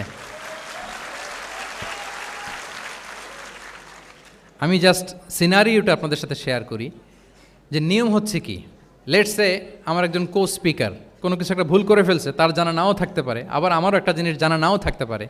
কেউ ভুল করলে শুধরানোর নিয়ম হচ্ছে সে যে ভুলটা করলো এটা যে ভুল এটা জানানো, যে অনেকে এরকম এরকম বলে, আসলে এটা ঠিক না, বরং ঠিক হচ্ছে এটা এবং এর পক্ষে দলিল হচ্ছে এটা, জাস্ট এটা বলে দেওয়া। এটা যদি বলে দেয় তাহলে কি হবে, যখন ওই যে ভুল করছে সে যখন শুনবে, তার নাম তো আর বলা হয় নাই, সে তো বুঝে যাবে এটা তো আমি ভুলটা করছি, ফলে আমি শুধরে গেলাম, ওই লোক শুধরে যাবে, আর বাকি যারা লিসেনার শ্রোতা তারা সবাই সতর্ক হয়ে যাবে। তাইলে যেটা উদ্দেশ্য ছিল কাউকে শুধরানো, ওটা হয়ে গেছে না? কারো নাম নেওয়া প্রয়োজন হয়েছে? বলেন তো। রাসূল সাল্লাল্লাহু আলাইহি ওয়াসাল্লাম যখন কাউকে কারেক্ট করতেন তখন কখনো কারো নাম ধরে শুধরাতেন না, কারেক্ট করতেন না। আল্লাহু আকবার। নাম ধরে শুধরাতেন না, পাছে না সে লজ্জা পেয়ে যায়, পাছে না সে বিব্রত হয় মানুষের সামনে। সুবহানাল্লাহ। অন্যের রাইটস, অন্যের ব্যক্তিত্বের ব্যাপারে কতটা মর্যাদাশীল ছিলেন। কারণ কারো নাম ধরে তো আমার শুধরানোর দরকার নেই, এটা যে ভুল সোসাইটিকে এটা জানালেই হবে। তাহলে যে ভুল করছে সে শুধরে গেল, বাকিরা সতর্ক হয়ে গেল, ঠিক না? আচ্ছা, 3 সাহাবী মিলে একবার ভাবলো রাসূল সাল্লাল্লাহু আলাইহি ওয়াসাল্লাম বাড়িতে কি কি আমল করে, আমরা একটু আম্মাজানদের জিজ্ঞেস করি, তাহলে আমরাও আমাদের আমল একটু বাড়াবো। যে জিজ্ঞেস করলো যে আম্মাজানারা একটু বলেন তো উনি বাসায় কী কী আবাদত করে, কতটুকু কোরআন পড়ে, তাহাজ্জুদ কেমনে পড়ে। আম্মাজানরা বর্ণনা দিলেন। বর্ণনা শোনার পরে কান্নাহুম তাকাল্লুহা, ওনাদের কাছে একটু কম মনে হইলো, মানে অনেক এক্সপেকটেশন নিয়ে আসছিল। তারা ভাবছিল মানে রাতে ঘুমাই না, সারা রাত তাহাজ্জুদ আর কান্নাকাটি করে রাসূল ইসলাম কাটায় দেয়, তাদের এরকম একটা ধারণা ছিল। কিন্তু এসে শুনে যে না, আসার পরে নাকি ঘুমোতে যায়, অনেকক্ষণ ঘুমিয়ে সেই মাঝরাতে নাকি ওঠে। যা যা বর্ণনা শুনলো কান্নাহুম তাকাল্লুহা, এদের কাছে একটু কম মনে হলো। তো একজন বলতেছে আরে কম না, আইনা নাহনু মিন রাসূলিল্লাহ, কোথায় আল্লাহ রাসূল আর কোথায় আমরা। গফির লাহু মা তাকাদ্দামা মিন যামবিহি ওয়া মা তাআখার, ওনার তো আগের পরের সব গুনাহই মাফ। আদতে তো গুনাহই নাই, নবীরা তো মাসুম। তো ওনার সাথে কি আমাদের তুলনা, আমাদের এত কম করলে হবে না, তো কি করতে হবে? একজন বলে যে আজকে থেকে আমি আর ঘুমাবোই না সারা রাত তাহাজ্জুদ পড়বো। আচ্ছা, আরেকজন বলে আমি আর না খেয়ে মানে রোজা ছাড়া থাকবো না, আমি সাওমে ভিসাল করব, সারা বছর রোজা রাখবো, যা করে আল্লাহ, রোজা থামাবো না, আমি রেগুলার রোজা রেখেই যাব। আচ্ছা, আরেকজন বলে আমি আর আমার স্ত্রীদের কাছেই যাব না, আমি সন্ন্যাসী জীবন নিয়ে নিলাম, আমি সন্ন্যাসী থাকবো, স্ত্রীদের সাথে মেলামেশাতে এই আমি যাব না, আর আমি এটা থেকে বিরত থাকবো। এই কথা যখন রাসূল সাল্লাল্লাহু আলাইহি ওয়াসাল্লামের কানে গেল, রাসূল সাল্লাল্লাহু আলাইহি ওয়াসাল্লাম রেগে গেলেন। রেগে গিয়ে সাহাবীদেরকে জড়ো করলেন, জড়ো করে তিনি বলতে আরম্ভ করলেন, তিনি বললেন আনতুমুল্লাযীনা কুলতুম কাযা ওয়া কাযা, আচ্ছা তোমাদের মধ্যে কে কে নাকি এরকম এরকম বলছে। সুবহানাল্লাহ। তিনি বলতে পারতেন এই আব্দুল্লাহ স্ট্যান্ড আপ, দাঁড়াও, আব্দুর রহিম দাঁড়াও, এই আব্দুল সাত্তার তুমি নাকি বলছো যে সারা রাত, এটা একটা কথা বললা তুমি নাকি বলছো যে সারা বছর রোজা, এটা তুমি কি কথা বল, তো ভুল কাজ করছো, এটাও জানো না তুমি নাকি বলছো স্ত্রীদের সাথে মিশবা না। এরকম যদি Abdullah, Abdur Rahman, just for example, এইভাবে দাঁড় করিয়ে যদি নাম ধরে ধরে বলতেন, ওনারা সাহাবীদের সামনে লজ্জিত হতেন না? না। আনতুমুল্লাযীনা কুলতুম কাযা ওয়া কাযা, এটাই রাসূল সাল্লাল্লাহু আলাইহি ওয়াসাল্লামের কাউকে কারেক্ট করার, তাসহিহ করার অভ্যেস ছিল।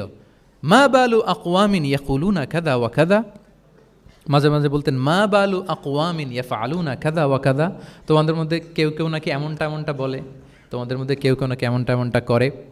কই আমি তো রাতে ঘুমাই আবার সালাত পড়ি, কই আমি তো রোজা রাখি সোম বৃহস্পতি, বাকি দিনগুলোতে খাই, কই আমি তো আমার স্ত্রীদের সাথে মেলামেশা করি, এই সব কিছুকে ব্যালেন্স করেও তো আমার নবুয়তির তো আমার কোনো সমস্যা হয় নাই, আল্লাহ ভীরু হতে তো সমস্যা হয় নাই। ওয়াল্লাহি ইন্নী লা আখশাকুম লিল্লাহি ওয়া আতকাকুম লাহ, আল্লাহর শপথ আমি তোমাদের চাইতে আল্লাহকে বেশি ভয় করি, আমি তোমাদের চাইতে বেশি মুত্তাকি।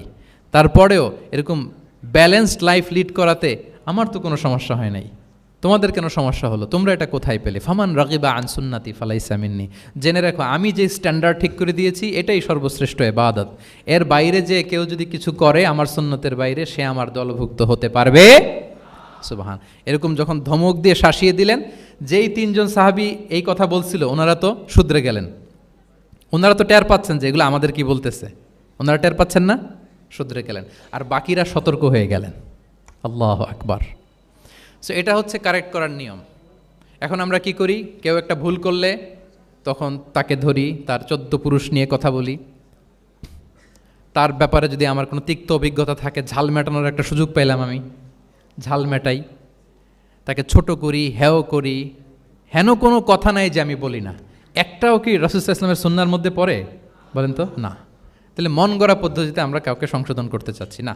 আর এইভাবে করলে সংশোধন হবেও না। সে মানবিক কারণেই তার ইগোইস্টিক প্রবলেম চলে আসবে, যে সে আমাকে ছোট করলো, আমার নাম ধরে সে এত মানুষের সামনে অপমান করলো, সে হয়তো শুধরানোর যে রাস্তাটা ছিল ওইটাও বন্ধ হয়ে গেল। ঠিক কিনা বলেন?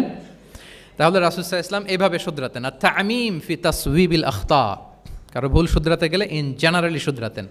যাদের শুধরানোর তারা শুধরে যেত, বাকিরা সতর্ক হয়ে যেত। আচ্ছা, আরেকটা পদ্ধতি ছিল ক্লিয়ার মিসকনসেপশন। কারো মিসকনসেপশন থাকলে রাসূল সাল্লাল্লাহু আলাইহি ওয়াসাল্লাম এটা ক্লিয়ার করে দিতেন। এক সাহাবী মনে করতেন ভালো জামা পরলে বুঝি অহংকার হয়। তিনি খুব সুন্দর ছিলেন দেখতে, খুব ভালো পোশাক পরিচ্ছদ পরতে পছন্দ করতেন। তিনি একবার বললেন, ইয়া রাসূলুল্লাহ, ভালো পোশাক পরলে কি অহংকার হয়? রাসূল সাল্লাল্লাহু আলাইহি ওয়াসাল্লাম বললেন, না। ইয়া রাসূলুল্লাহ, আমি ভালো জুতা পরতে পছন্দ করি, এটা কি অহংকার হয়? না, এটা অহংকার হয় না। আমি মানুষকে খুব খাওয়াতে পছন্দ করি এবং আমি চাই আমার চেয়ে যেন কেউ এটা এই কাজে আগাতে না পারে, আমিই খাওয়াবো, এটা কি অহংকার? রাসূল সাল্লাল্লাহু আলাইহি ওয়াসাল্লাম বললেন, না, এটা অহংকার না। অহংকার হচ্ছে আল কিবরু বাতারুল হাক্কি ওয়া গামতুন নাস। অহংকার হচ্ছে সত্যকে প্রত্যাখ্যান করা আর মানুষকে তুচ্ছ-তাচ্ছিল্য করা। সুবহানাল্লাহ। তাহলে এই যে মিসকনসেপশন, সে ভাবছে ভালো পোশাক পরলে এটা অহংকার হয়ে যায়, ভালো জামা পরলে অহংকার হয়ে যায়, এগুলোতে অহংকার হয় না, বরং অহংকার হয় সত্যকে প্রত্যাখ্যান করলে আর মানুষকে তুচ্ছ-তাচ্ছিল্য করলে। তাহলে এই জাতীয় মিসকনসেপশন ইন দ্য সোসাইটি, এটাকে তিনি ক্লিয়ার করে দিতেন। আচ্ছা, প্র্যাকটিক্যালি শেখানোর চেষ্টা করতেন। কি করতেন? প্র্যাকটিক্যালি। আচ্ছা, আর কয়েক মিনিটের মধ্যে আমরা শেষ করে দেব। যেটাকে প্রায়োগিক শিক্ষা, ব্যবহারিক শিক্ষা। অজু করে দেখাতেন, এইভাবে অজু করতে হয়। সালাত পড়ে দেখাতেন, সল্লু কামা রাআইতুমুনি উসাল্লি। সালাত তো হচ্ছে আল আমাল আল মুতাওয়ারাস, এই উম্মার অবিচ্ছিন্ন কর্মধারা। সালাত জিবরিল আলাইহিস সালামকে শিখিয়েছেন আল্লাহ, রাসূল সাল্লাল্লাহু আলাইহি ওয়াসাল্লামকে শিখিয়েছেন জিবরিল আলাইহিস সালাম, রাসূল সাল্লাল্লাহু আলাইহি ওয়াসাল্লাম শিখিয়েছেন সাহাবীদেরকে। এইভাবে অবিচ্ছিন্ন কর্মধারা, আরবিতে বলে আল আমাল আল মুতাওয়ারাস। এবং রাসূল সাল্লাল্লাহু আলাইহি ওয়াসাল্লাম বলতেন, সল্লু কামা রাআইতুমুনি উসাল্লি, আমাকে যেমনি সালাত পড়তে দেখো এইভাবে পড়ো। হজের ক্ষেত্রেও বলেছেন, খুদু আন্নি মানাসিকাকুম, হজের বিধানকে দেখে নাও। একবারই তো হজ করেছেন, হাতে কলমে প্র্যাকটিক্যাল গাইডলাইন দিয়ে শিখিয়েছেন। এবং সাহাবারা ভুল করে কিনা মাঝে মাঝে শুনতেন, যেটাকে আরবিতে বলে কেরাতু তিলমিদা আলা শেখ। আব্দুল্লাহ ইবনে মাসউদ রাদিয়াল্লাহু তাআলা আনহুকে রাসূল সাল্লাল্লাহু আলাইহি ওয়াসাল্লাম একবার বললেন, আব্দুল্লাহ একটু তেলাওয়াত করো তো। তিনি বললেন, আকরাউ আলাইকা ওয়া আলাইকা উনজিল, হে নবী, আমি আপনার সামনে দাঁড়ায় তেলাওয়াত করব, আপনার উপর কোরআন নাজিল হয়। রাসূল সাল্লাল্লাহু আলাইহি ওয়াসাল্লাম বললেন যে ইন্নী উহিব্বু আন আসমাআহু মিন গায়রি, হে আব্দুল্লাহ ইবনে মাসউদ, আমি কোরআন তেলাওয়াত তোমাদেরকে শোনাতে যেমনি পছন্দ করি, তোমরা কেউ পড়বা আর আমি শুনবো, এটাও খুব পছন্দ করি। কারণ উনি প্ল্যান করে রাখছেন আব্দুল্লাহ ইবনে মাসউদ কি হবেন, তিনি কিছুদিন পরে উম্মার শিক্ষক হবেন। ওইখানে আবার ভুলটুল করে ফেলেন কিনা উনি জাজ করতেছেন। তখন আব্দুল্লাহ ইবনে মাসউদ রাদিয়াল্লাহু তাআলা আনহু সূরা নিসা তেলাওয়াত করে শোনালেন। তাহলে রাসূল ইসলামের একটা পন্থা ছিল, তিনি শুনতেন আবার শোনাতেন। কি করতেন? শুনতেন, শোনাতেন। প্রতি রমাদানে যতটুকু কোরআন নাজিল হয়েছে তিনি জিবরিল আলাইহিস সালামকে শোনাতেন, আবার জিবরিল আলাইহিস সালাম পুরো কোরআন রাসূল সাল্লাল্লাহু আলাইহি ওয়াসাল্লামকে শোনাতেন। এটা ছিল একটা টেকনিক। আচ্ছা, রাইটিং মেথড, আমরা যেমনি লেখি, অ্যাসাইনমেন্ট, প্রেজেন্টেশন, লেখার মাধ্যমে জ্ঞান বিতরণ, জ্ঞান অর্জন, এটা কম ছিল। আমি আগেই বলেছি মেইনলি ছিল oral based and QnA based, কিন্তু লেখাজোখা যে ছিলই না তা না। লেখা জানতো, হাতে গোনা অল্প কিছু সাহাবী মক্কায় লিখতে জানতেন, পড়তে জানতেন। মদিনাতেও ইহুদিরা জানতো, কিন্তু অন্যান্যরা, আরবরা, তাদের মধ্যে লেখার যে কালচার এটা ওইভাবে গড়ে ওঠেনি, জানতেন অল্প সংখ্যক লোক। যেমন ওহী লেখক সাহাবী ছিলেন ইবনে কাসিরের বর্ণনা মতে 23 জন। কয়জন? ওনারা খেজুর গাছের ছালে, পাথরে, চামড়ায়, প্রাণীর চ্যাপ্টা হাড়ের মধ্যে কোরআন লিখে রাখতেন। এবং রাসূল সাল্লাল্লাহু আলাইহি ওয়াসাল্লাম কোরআন ছাড়া অন্য কিছু ওনার কাছ থেকে যেন লিখে রাখা না হয় এই মর্মে আদেশ জারি করেছেন, লা তাকতুবু আন্নি গায়রাল কোরআন ওমান কাতাবা আন্নি গায়রাল কোরআনি ফালইয়ামহু, কোরআন ছাড়া কিছু লিখো না। তাহলে কোনটা আমার কথা আর কোনটা আল্লাহর কথা মিক্স আপ হয়ে যাবে। কিন্তু কোরআন যখন অধিকাংশ রেকর্ডেড হয়ে গেল, তখন তিনি হাদিস সংরক্ষণের জন্য, লেখার জন্য পারমিশন দিয়ে দিলেন। যেমন মক্কা বিজয়ের ভাষণের পরে ইয়ামান থেকে আসা এক লোক আবু শাহ বলতেছে, ইয়া রাসূলুল্লাহ, আপনার ভাষণটা আমার একটু লিখে দিলে ভালো হয়। কি দিলে? লিখে দিলে। রাসূল ইসলাম সাহাবাদেরকে বললেন, উক্তুবু লি আবি শাহ, ঠিক আছে, এই ইয়ামানি ভিজিটর, তাকে আমার ভাষণটা তোমরা লিখে দাও। তাহলে এই লেখার পদ্ধতিটা খুব কম ছিল। রাসূল সাল্লাল্লাহু আলাইহি ওয়াসাল্লাম নিজে লিখতেন না, কাতেবে ওয়াহিদের দিয়ে লেখাতেন, কোরআন লেখাতেন। সপ্তম হিজরিতে যখন সুপার পাওয়ারদেরকে চিঠি লিখিয়েছিলেন, কাতেবে ওয়াহিদেরকে দিয়ে চিঠি লিখিয়েছেন, এটা রাসূল সাল্লাল্লাহু আলাইহি ওয়াসাল্লাম করতেন। আচ্ছা, সফট স্কিল ডেভেলপমেন্টের ব্যাপারে রাসূল সাল্লাল্লাহু আলাইহি ওয়াসাল্লাম উদ্বুদ্ধ করেছেন। লার্নিং ফরেন ল্যাঙ্গুয়েজ, যেটা কমিউনিকেশন স্কিল, ভাষা জানা, এটা খুব জরুরি। আরবি, ইংরেজি, বাংলা, তিনটা ভাষা জানেন কে কে দেখি ছাত্রদের মধ্যে? প্যারালাল, লাইক নেটিভ আর নেয়ার নেটিভ, 5-7 জন আছে না? ল্যাঙ্গুয়েজ আরও ভালো জানতে হবে। আরবিতে একেবারে ফ্লুয়েন্ট হইতে হবে, ইংরেজিতে ফ্লুয়েন্ট হইতে হবে। এই দুইটা ল্যাঙ্গুয়েজ যদি আপনার হাতে থাকে, you can win the world for sure, I am telling you. গোটা বিশ্ব আপনি জয় করে ফেলতে পারবেন। তাহলে আইআইইউসি তো এটার একটা সেন্টার, খুব চমৎকার সুযোগ এখানে আছে আরবিতে মাস্টার হওয়া, ইংরেজিতে মাস্টার হওয়া। তাহলে সফট স্কিল ডেভেলপমেন্টের ব্যাপারে রাসূল সাল্লাল্লাহু আলাইহি ওয়াসাল্লাম উৎসাহিত করেছেন। কিভাবে? ইহুদিরা যখন চিঠি লিখত, কোন ভাষায় লিখত জানেন? হিব্রু ভাষায়, হিব্রু ল্যাঙ্গুয়েজে। এখন এইটা বোঝার জন্য রাসূল সাল্লাল্লাহু আলাইহি ওয়াসাল্লাম এক ইহুদিকে হায়ার করতে হইতো, যে তুমি একটু পরে বলো তো ওরা কি লিখলো। আচ্ছা, এটা লিখছে। এর বিপরীতে রাসূল যখন আবার চিঠি লিখবেন, তখন এক ইহুদিকে ডাকতে হইতো যে আমি বলতেছি আরবিতে, তুমি এটা হিব্রুতে ট্রান্সলেট করে পাঠাও। তো যেহেতু ইহুদিরা বিশ্বাসঘাতকতার অনেকগুলো ইনসিডেন্ট আছে, ট্রেচারি, বিট্রেয়াল ইনসিডেন্ট অনেকগুলো আছে, রাসূল সাল্লাল্লাহু আলাইহি ওয়াসাল্লাম বললেন আমি ইহুদিদেরকে বিশ্বাস করতে পারি না, কারণ একজনটা নিয়ে আসলাম, চিঠি একটা লিখছে একটা, সে অর্থ শোনাইলো আরেকটা। আমি বললাম লিখতে একটা, সে বিশ্বাসঘাতকতা করে লিখে দিল আরেকটা, তাহলে ঝামেলা হয়ে যাবে না? রাসূল সাল্লাল্লাহু আলাইহি ওয়াসাল্লাম তিনি যায়েদ ইবনে সাবিত রাদিয়াল্লাহু তাআলা আনহুকে বললেন যে তুমি এই হিব্রু ল্যাঙ্গুয়েজ শিখবা, শিখে আমার পক্ষ থেকে অন বিহাফ অফ মি তুমি জুইশদেরকে চিঠি লিখবা, ওদের চিঠি আসলে তুমি আমারে পড়ে শোনাবা। ইন্নী লা আমানু আলা ইয়াহুদ ফি কিতাবি, আমি ইহুদিদেরকে বিশ্বাস করি না। রাসূল সাল্লাল্লাহু আলাইহি ওয়াসাল্লাম যখন ওনাকে অ্যাসাইন করলেন এবং দোয়া করলেন, রাসূল সাল্লাল্লাহু আলাইহি ওয়াসাল্লামের দোয়ার বরকতে উনি বলেন যে 15 দিন যেতে না যেতে I became master in Hebrew within 15 days। 15 দিন যেতে না যেতে আমি হিব্রু ভাষায় পণ্ডিত হয়ে গেলাম। এরপর থেকে যত চিঠি ইহুদিদের কাছে লেখা প্রয়োজন হতো, আমি যায়েদ ইবনে সাবিত লিখে দিতাম, এবং হিব্রুতে চিঠি আসলে আমি অনুবাদ করে দিতাম। তাহলে দেখেন রাসূল সাল্লাল্লাহু আলাইহি ওয়াসাল্লাম কিন্তু এই কমিউনিকেশন স্কিল ডেভেলপমেন্ট করার জন্য, যেটাকে সফট স্কিল আমরা বলি, ইন্সপায়ার করেছেন না? তাহলে ল্যাঙ্গুয়েজ শিখবেন আপনারা, কি বলেন? শুধু আরবি ইংরেজি না, পারলে জাপানিজও শিখেন, চাইনিজও শিখেন, অনেক কাজে লাগবে। অ্যাটলিস্ট অ্যারাবিক অ্যান্ড ইংলিশ, ইনশাল্লাহ বলেন। সবাই বলেন নাই? মাশাআল্লাহ, তাবারাকাল্লাহ। আমার সময় বোধহয় শেষ হয়ে আসছে না? আমার 1টা পর্যন্ত সময় দেওয়া হয়েছিল, আর 1 মিনিট বাকি। ঠিক আছে, আমি শেষ করে দিচ্ছি। রিজনিং, মারিফাতুল ইল্লা, শুধু একটা লিগ্যাল অপিনিয়ন জানিয়ে রাসূল সাল্লাল্লাহু আলাইহি ওয়াসাল্লাম ক্ষান্ত হতেন না। কেন এটা হালাল, কেন হারাম, রিজনিং শিখিয়েছেন তিনি। এটা দীর্ঘ আলোচনা, ফিকহের আলোচনা, ওইদিকে যাব না, জাস্ট বলে রাখলাম পয়েন্টগুলো। ইমোশনাল ইন্টেলিজেন্স তিনি ইউজ করেছেন শিক্ষাদানের ক্ষেত্রে, অর্থাৎ আবেগ অনুভূতিকে নাড়িয়ে দিয়ে ছাত্রকে ইমোশনাল বানিয়ে তারপরে মেসেজ দেয়া। সুবহানাল্লাহি বিহামদিহি। এক যুবক এসে বললেন, ইয়া রাসূলুল্লাহ ইযান লি বিজিনা, হে নবী আপনি আমাকে জিনার অনুমতি দিন, জিনার অনুমতি দিন। ফা আকবালাল কওমু আলাইহি ফাজাজারুহু মাহমাহ, সাহাবারা ধমকাতে লাগলো, এই বেয়াদব, লজ্জা শরমের মাথা খেয়ে কি বলো এগুলো তুমি নবীর সামনে, জিনার অনুমতি দাও। ওয়ালা তাকরাবুজ জিনা, আল্লাহ বলেন জিনার কাছেও যেও না, ব্যভিচারের কাছেও যেও না। তুমি নবীর সামনে এসে এই পাপের অনুমতি চাও? রাসূল ইসলাম কিছু বললেন না। একটু পরে যুবককে ডেকে বললেন, আতু হিব্বুহু লিবনাতিক, আচ্ছা তুমি যে জিনার অনুমতি চাইলে তোমার কন্যার সাথে কেউ এরকম আচরণ করুক, এটাকে তুমি পছন্দ করবে? সে বলল, লা ইয়া রাসূলুল্লাহ, কেউই পছন্দ করবে না এটা। আচ্ছা, আতু হিব্বুহু লি উম্মিক, তোমার মায়ের সাথে কেউ অপকর্ম করবে, এটা তুমি পছন্দ করবে? লা ইয়া রাসূলুল্লাহ, না। আতু হিব্বুহু লি উখতিক, তোমার বোনের সাথে কেউ এই কাজ করবে, তুমি পছন্দ করবে? সে বলে না। ঠিক তখন রাসূল সাল্লাল্লাহু আলাইহি ওয়াসাল্লাম বললেন, তুমি যে এই কাজের অনুমতি চাইলে, যার সাথে তুমি জিনায় লিপ্ত হবে, সে তো কারো না কারো মা, কারো না কারো বোন, কারো না কারো আদরের কন্যা, তাহলে কিভাবে তুমি এটা করতে চাও? যুবক লজ্জিত হয়ে গেল।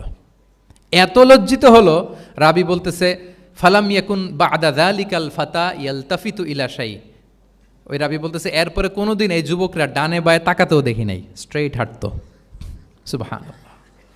রাসূল ইসলাম দোয়া করেছিলেন তার জন্য, আল্লাহুম্মা গফির যামবাহ ওয়া তাহহির কলবাহ ওয়া হাসসিন ফারজাহ, আল্লাহ তুমি তার গুনাহ মোচন করো, পাপ মোচন করো, আল্লাহ তুমি তার অন্তরকে পরিশুদ্ধ করো, আল্লাহ তুমি তার চরিত্রকে নিষ্কলুষ করে দাও। নবীর দোয়ার বরকতে চিরজীবনের জন্য নিষ্কলুষ পবিত্র তিনি হয়ে গেছেন। তাহলে দেখেন, তাকে অন্যভাবে বুঝাইলে হয়তো কাজ হইতে না, যখন তার নিজের উপর দিয়ে বোঝানো হলো। তোমার বোনের সাথে যদি হয়, তোমার মেয়ের সাথে যদি কেউ এটা করে, তুমি মেনে নিতে পারবা?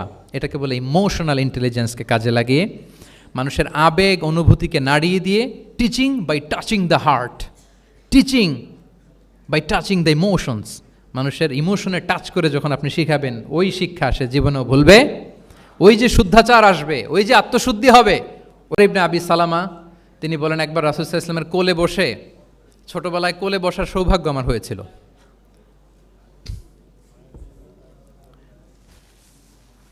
এবং আমাদেরকে খাবার দেয়া হলো, তো তিনি ছোট মানুষ, একবার এদিক থেকে খায় ওদিক থেকে খায়। রাসূল সাল্লাল্লাহু আলাইহি ওয়াসাল্লাম বললেন, ইয়া গোলাম, হে শিশু, সাম্মিল্লাহ, বিসমিল্লাহ বলো।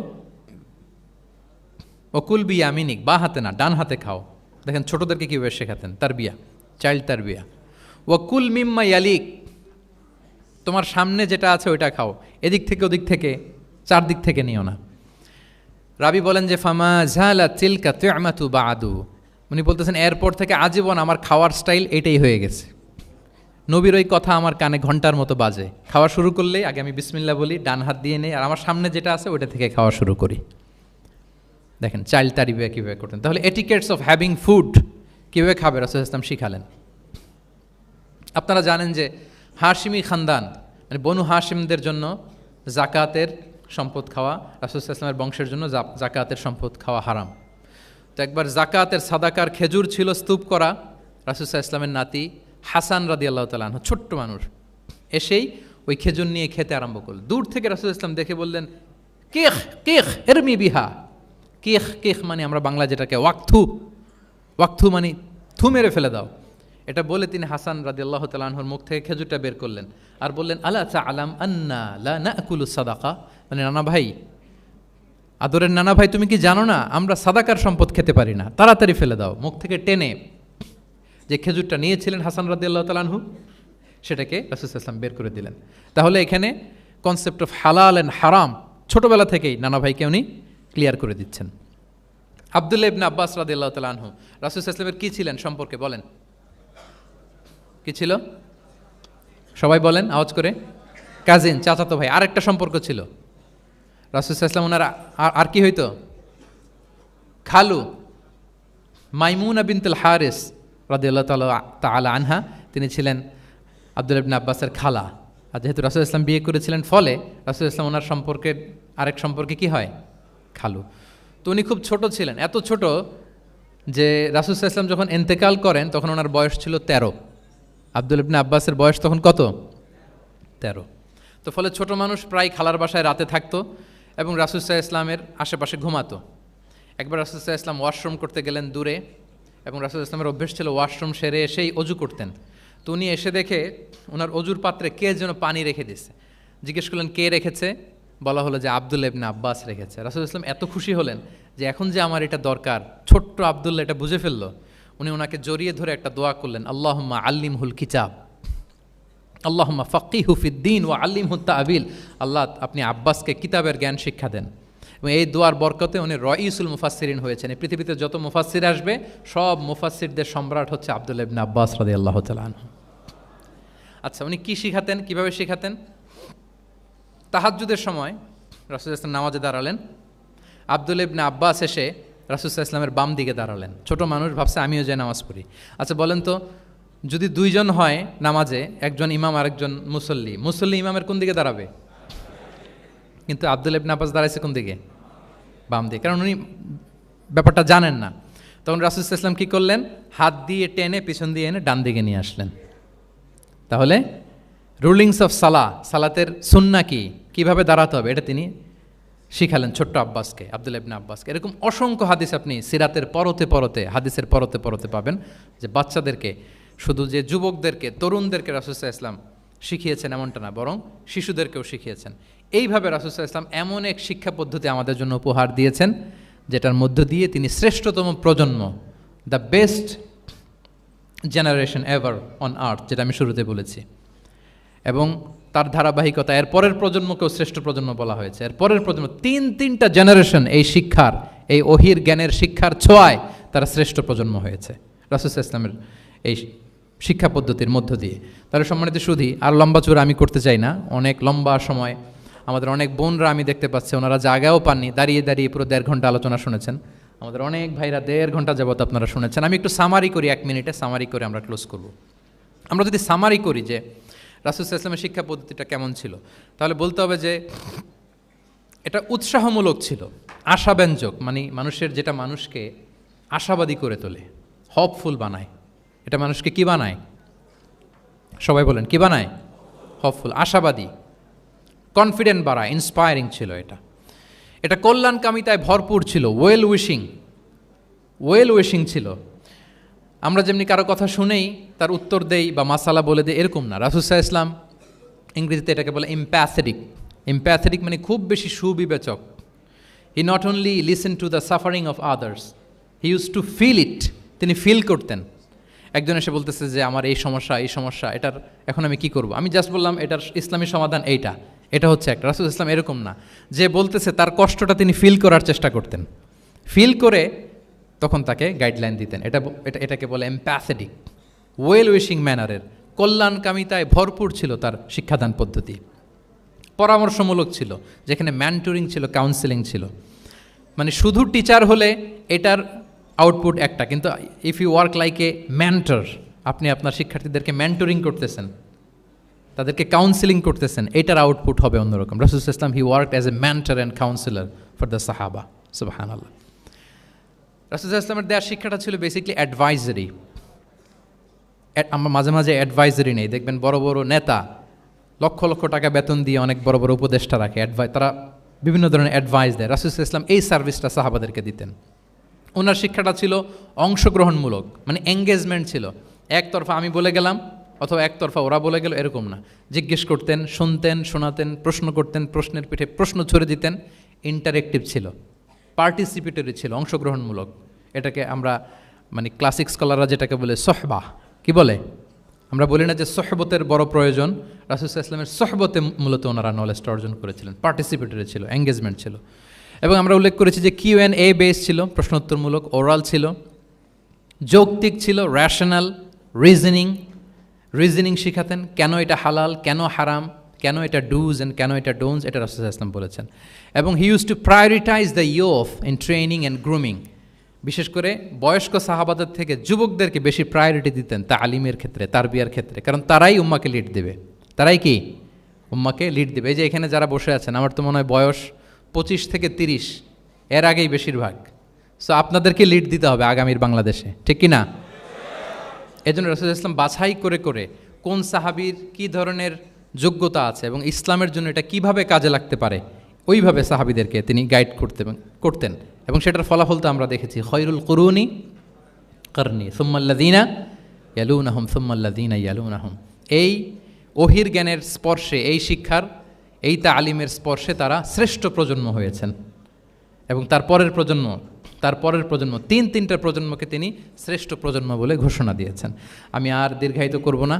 আমরা যদি রাসূল সাল্লাল্লাহু আলাইহি ওয়াসাল্লামের আনিত এই শিক্ষা পদ্ধতি আমাদের শিক্ষা ব্যবস্থার মধ্যে ইনক্লুড করতে পারি, তাহলে আমরাও আমাদের প্রজন্মকে ওইরকম শ্রেষ্ঠ প্রজন্ম হিসেবে গড়ে তুলতে পারবো ইনশাআল্লাহ বিইذনিল্লাহ।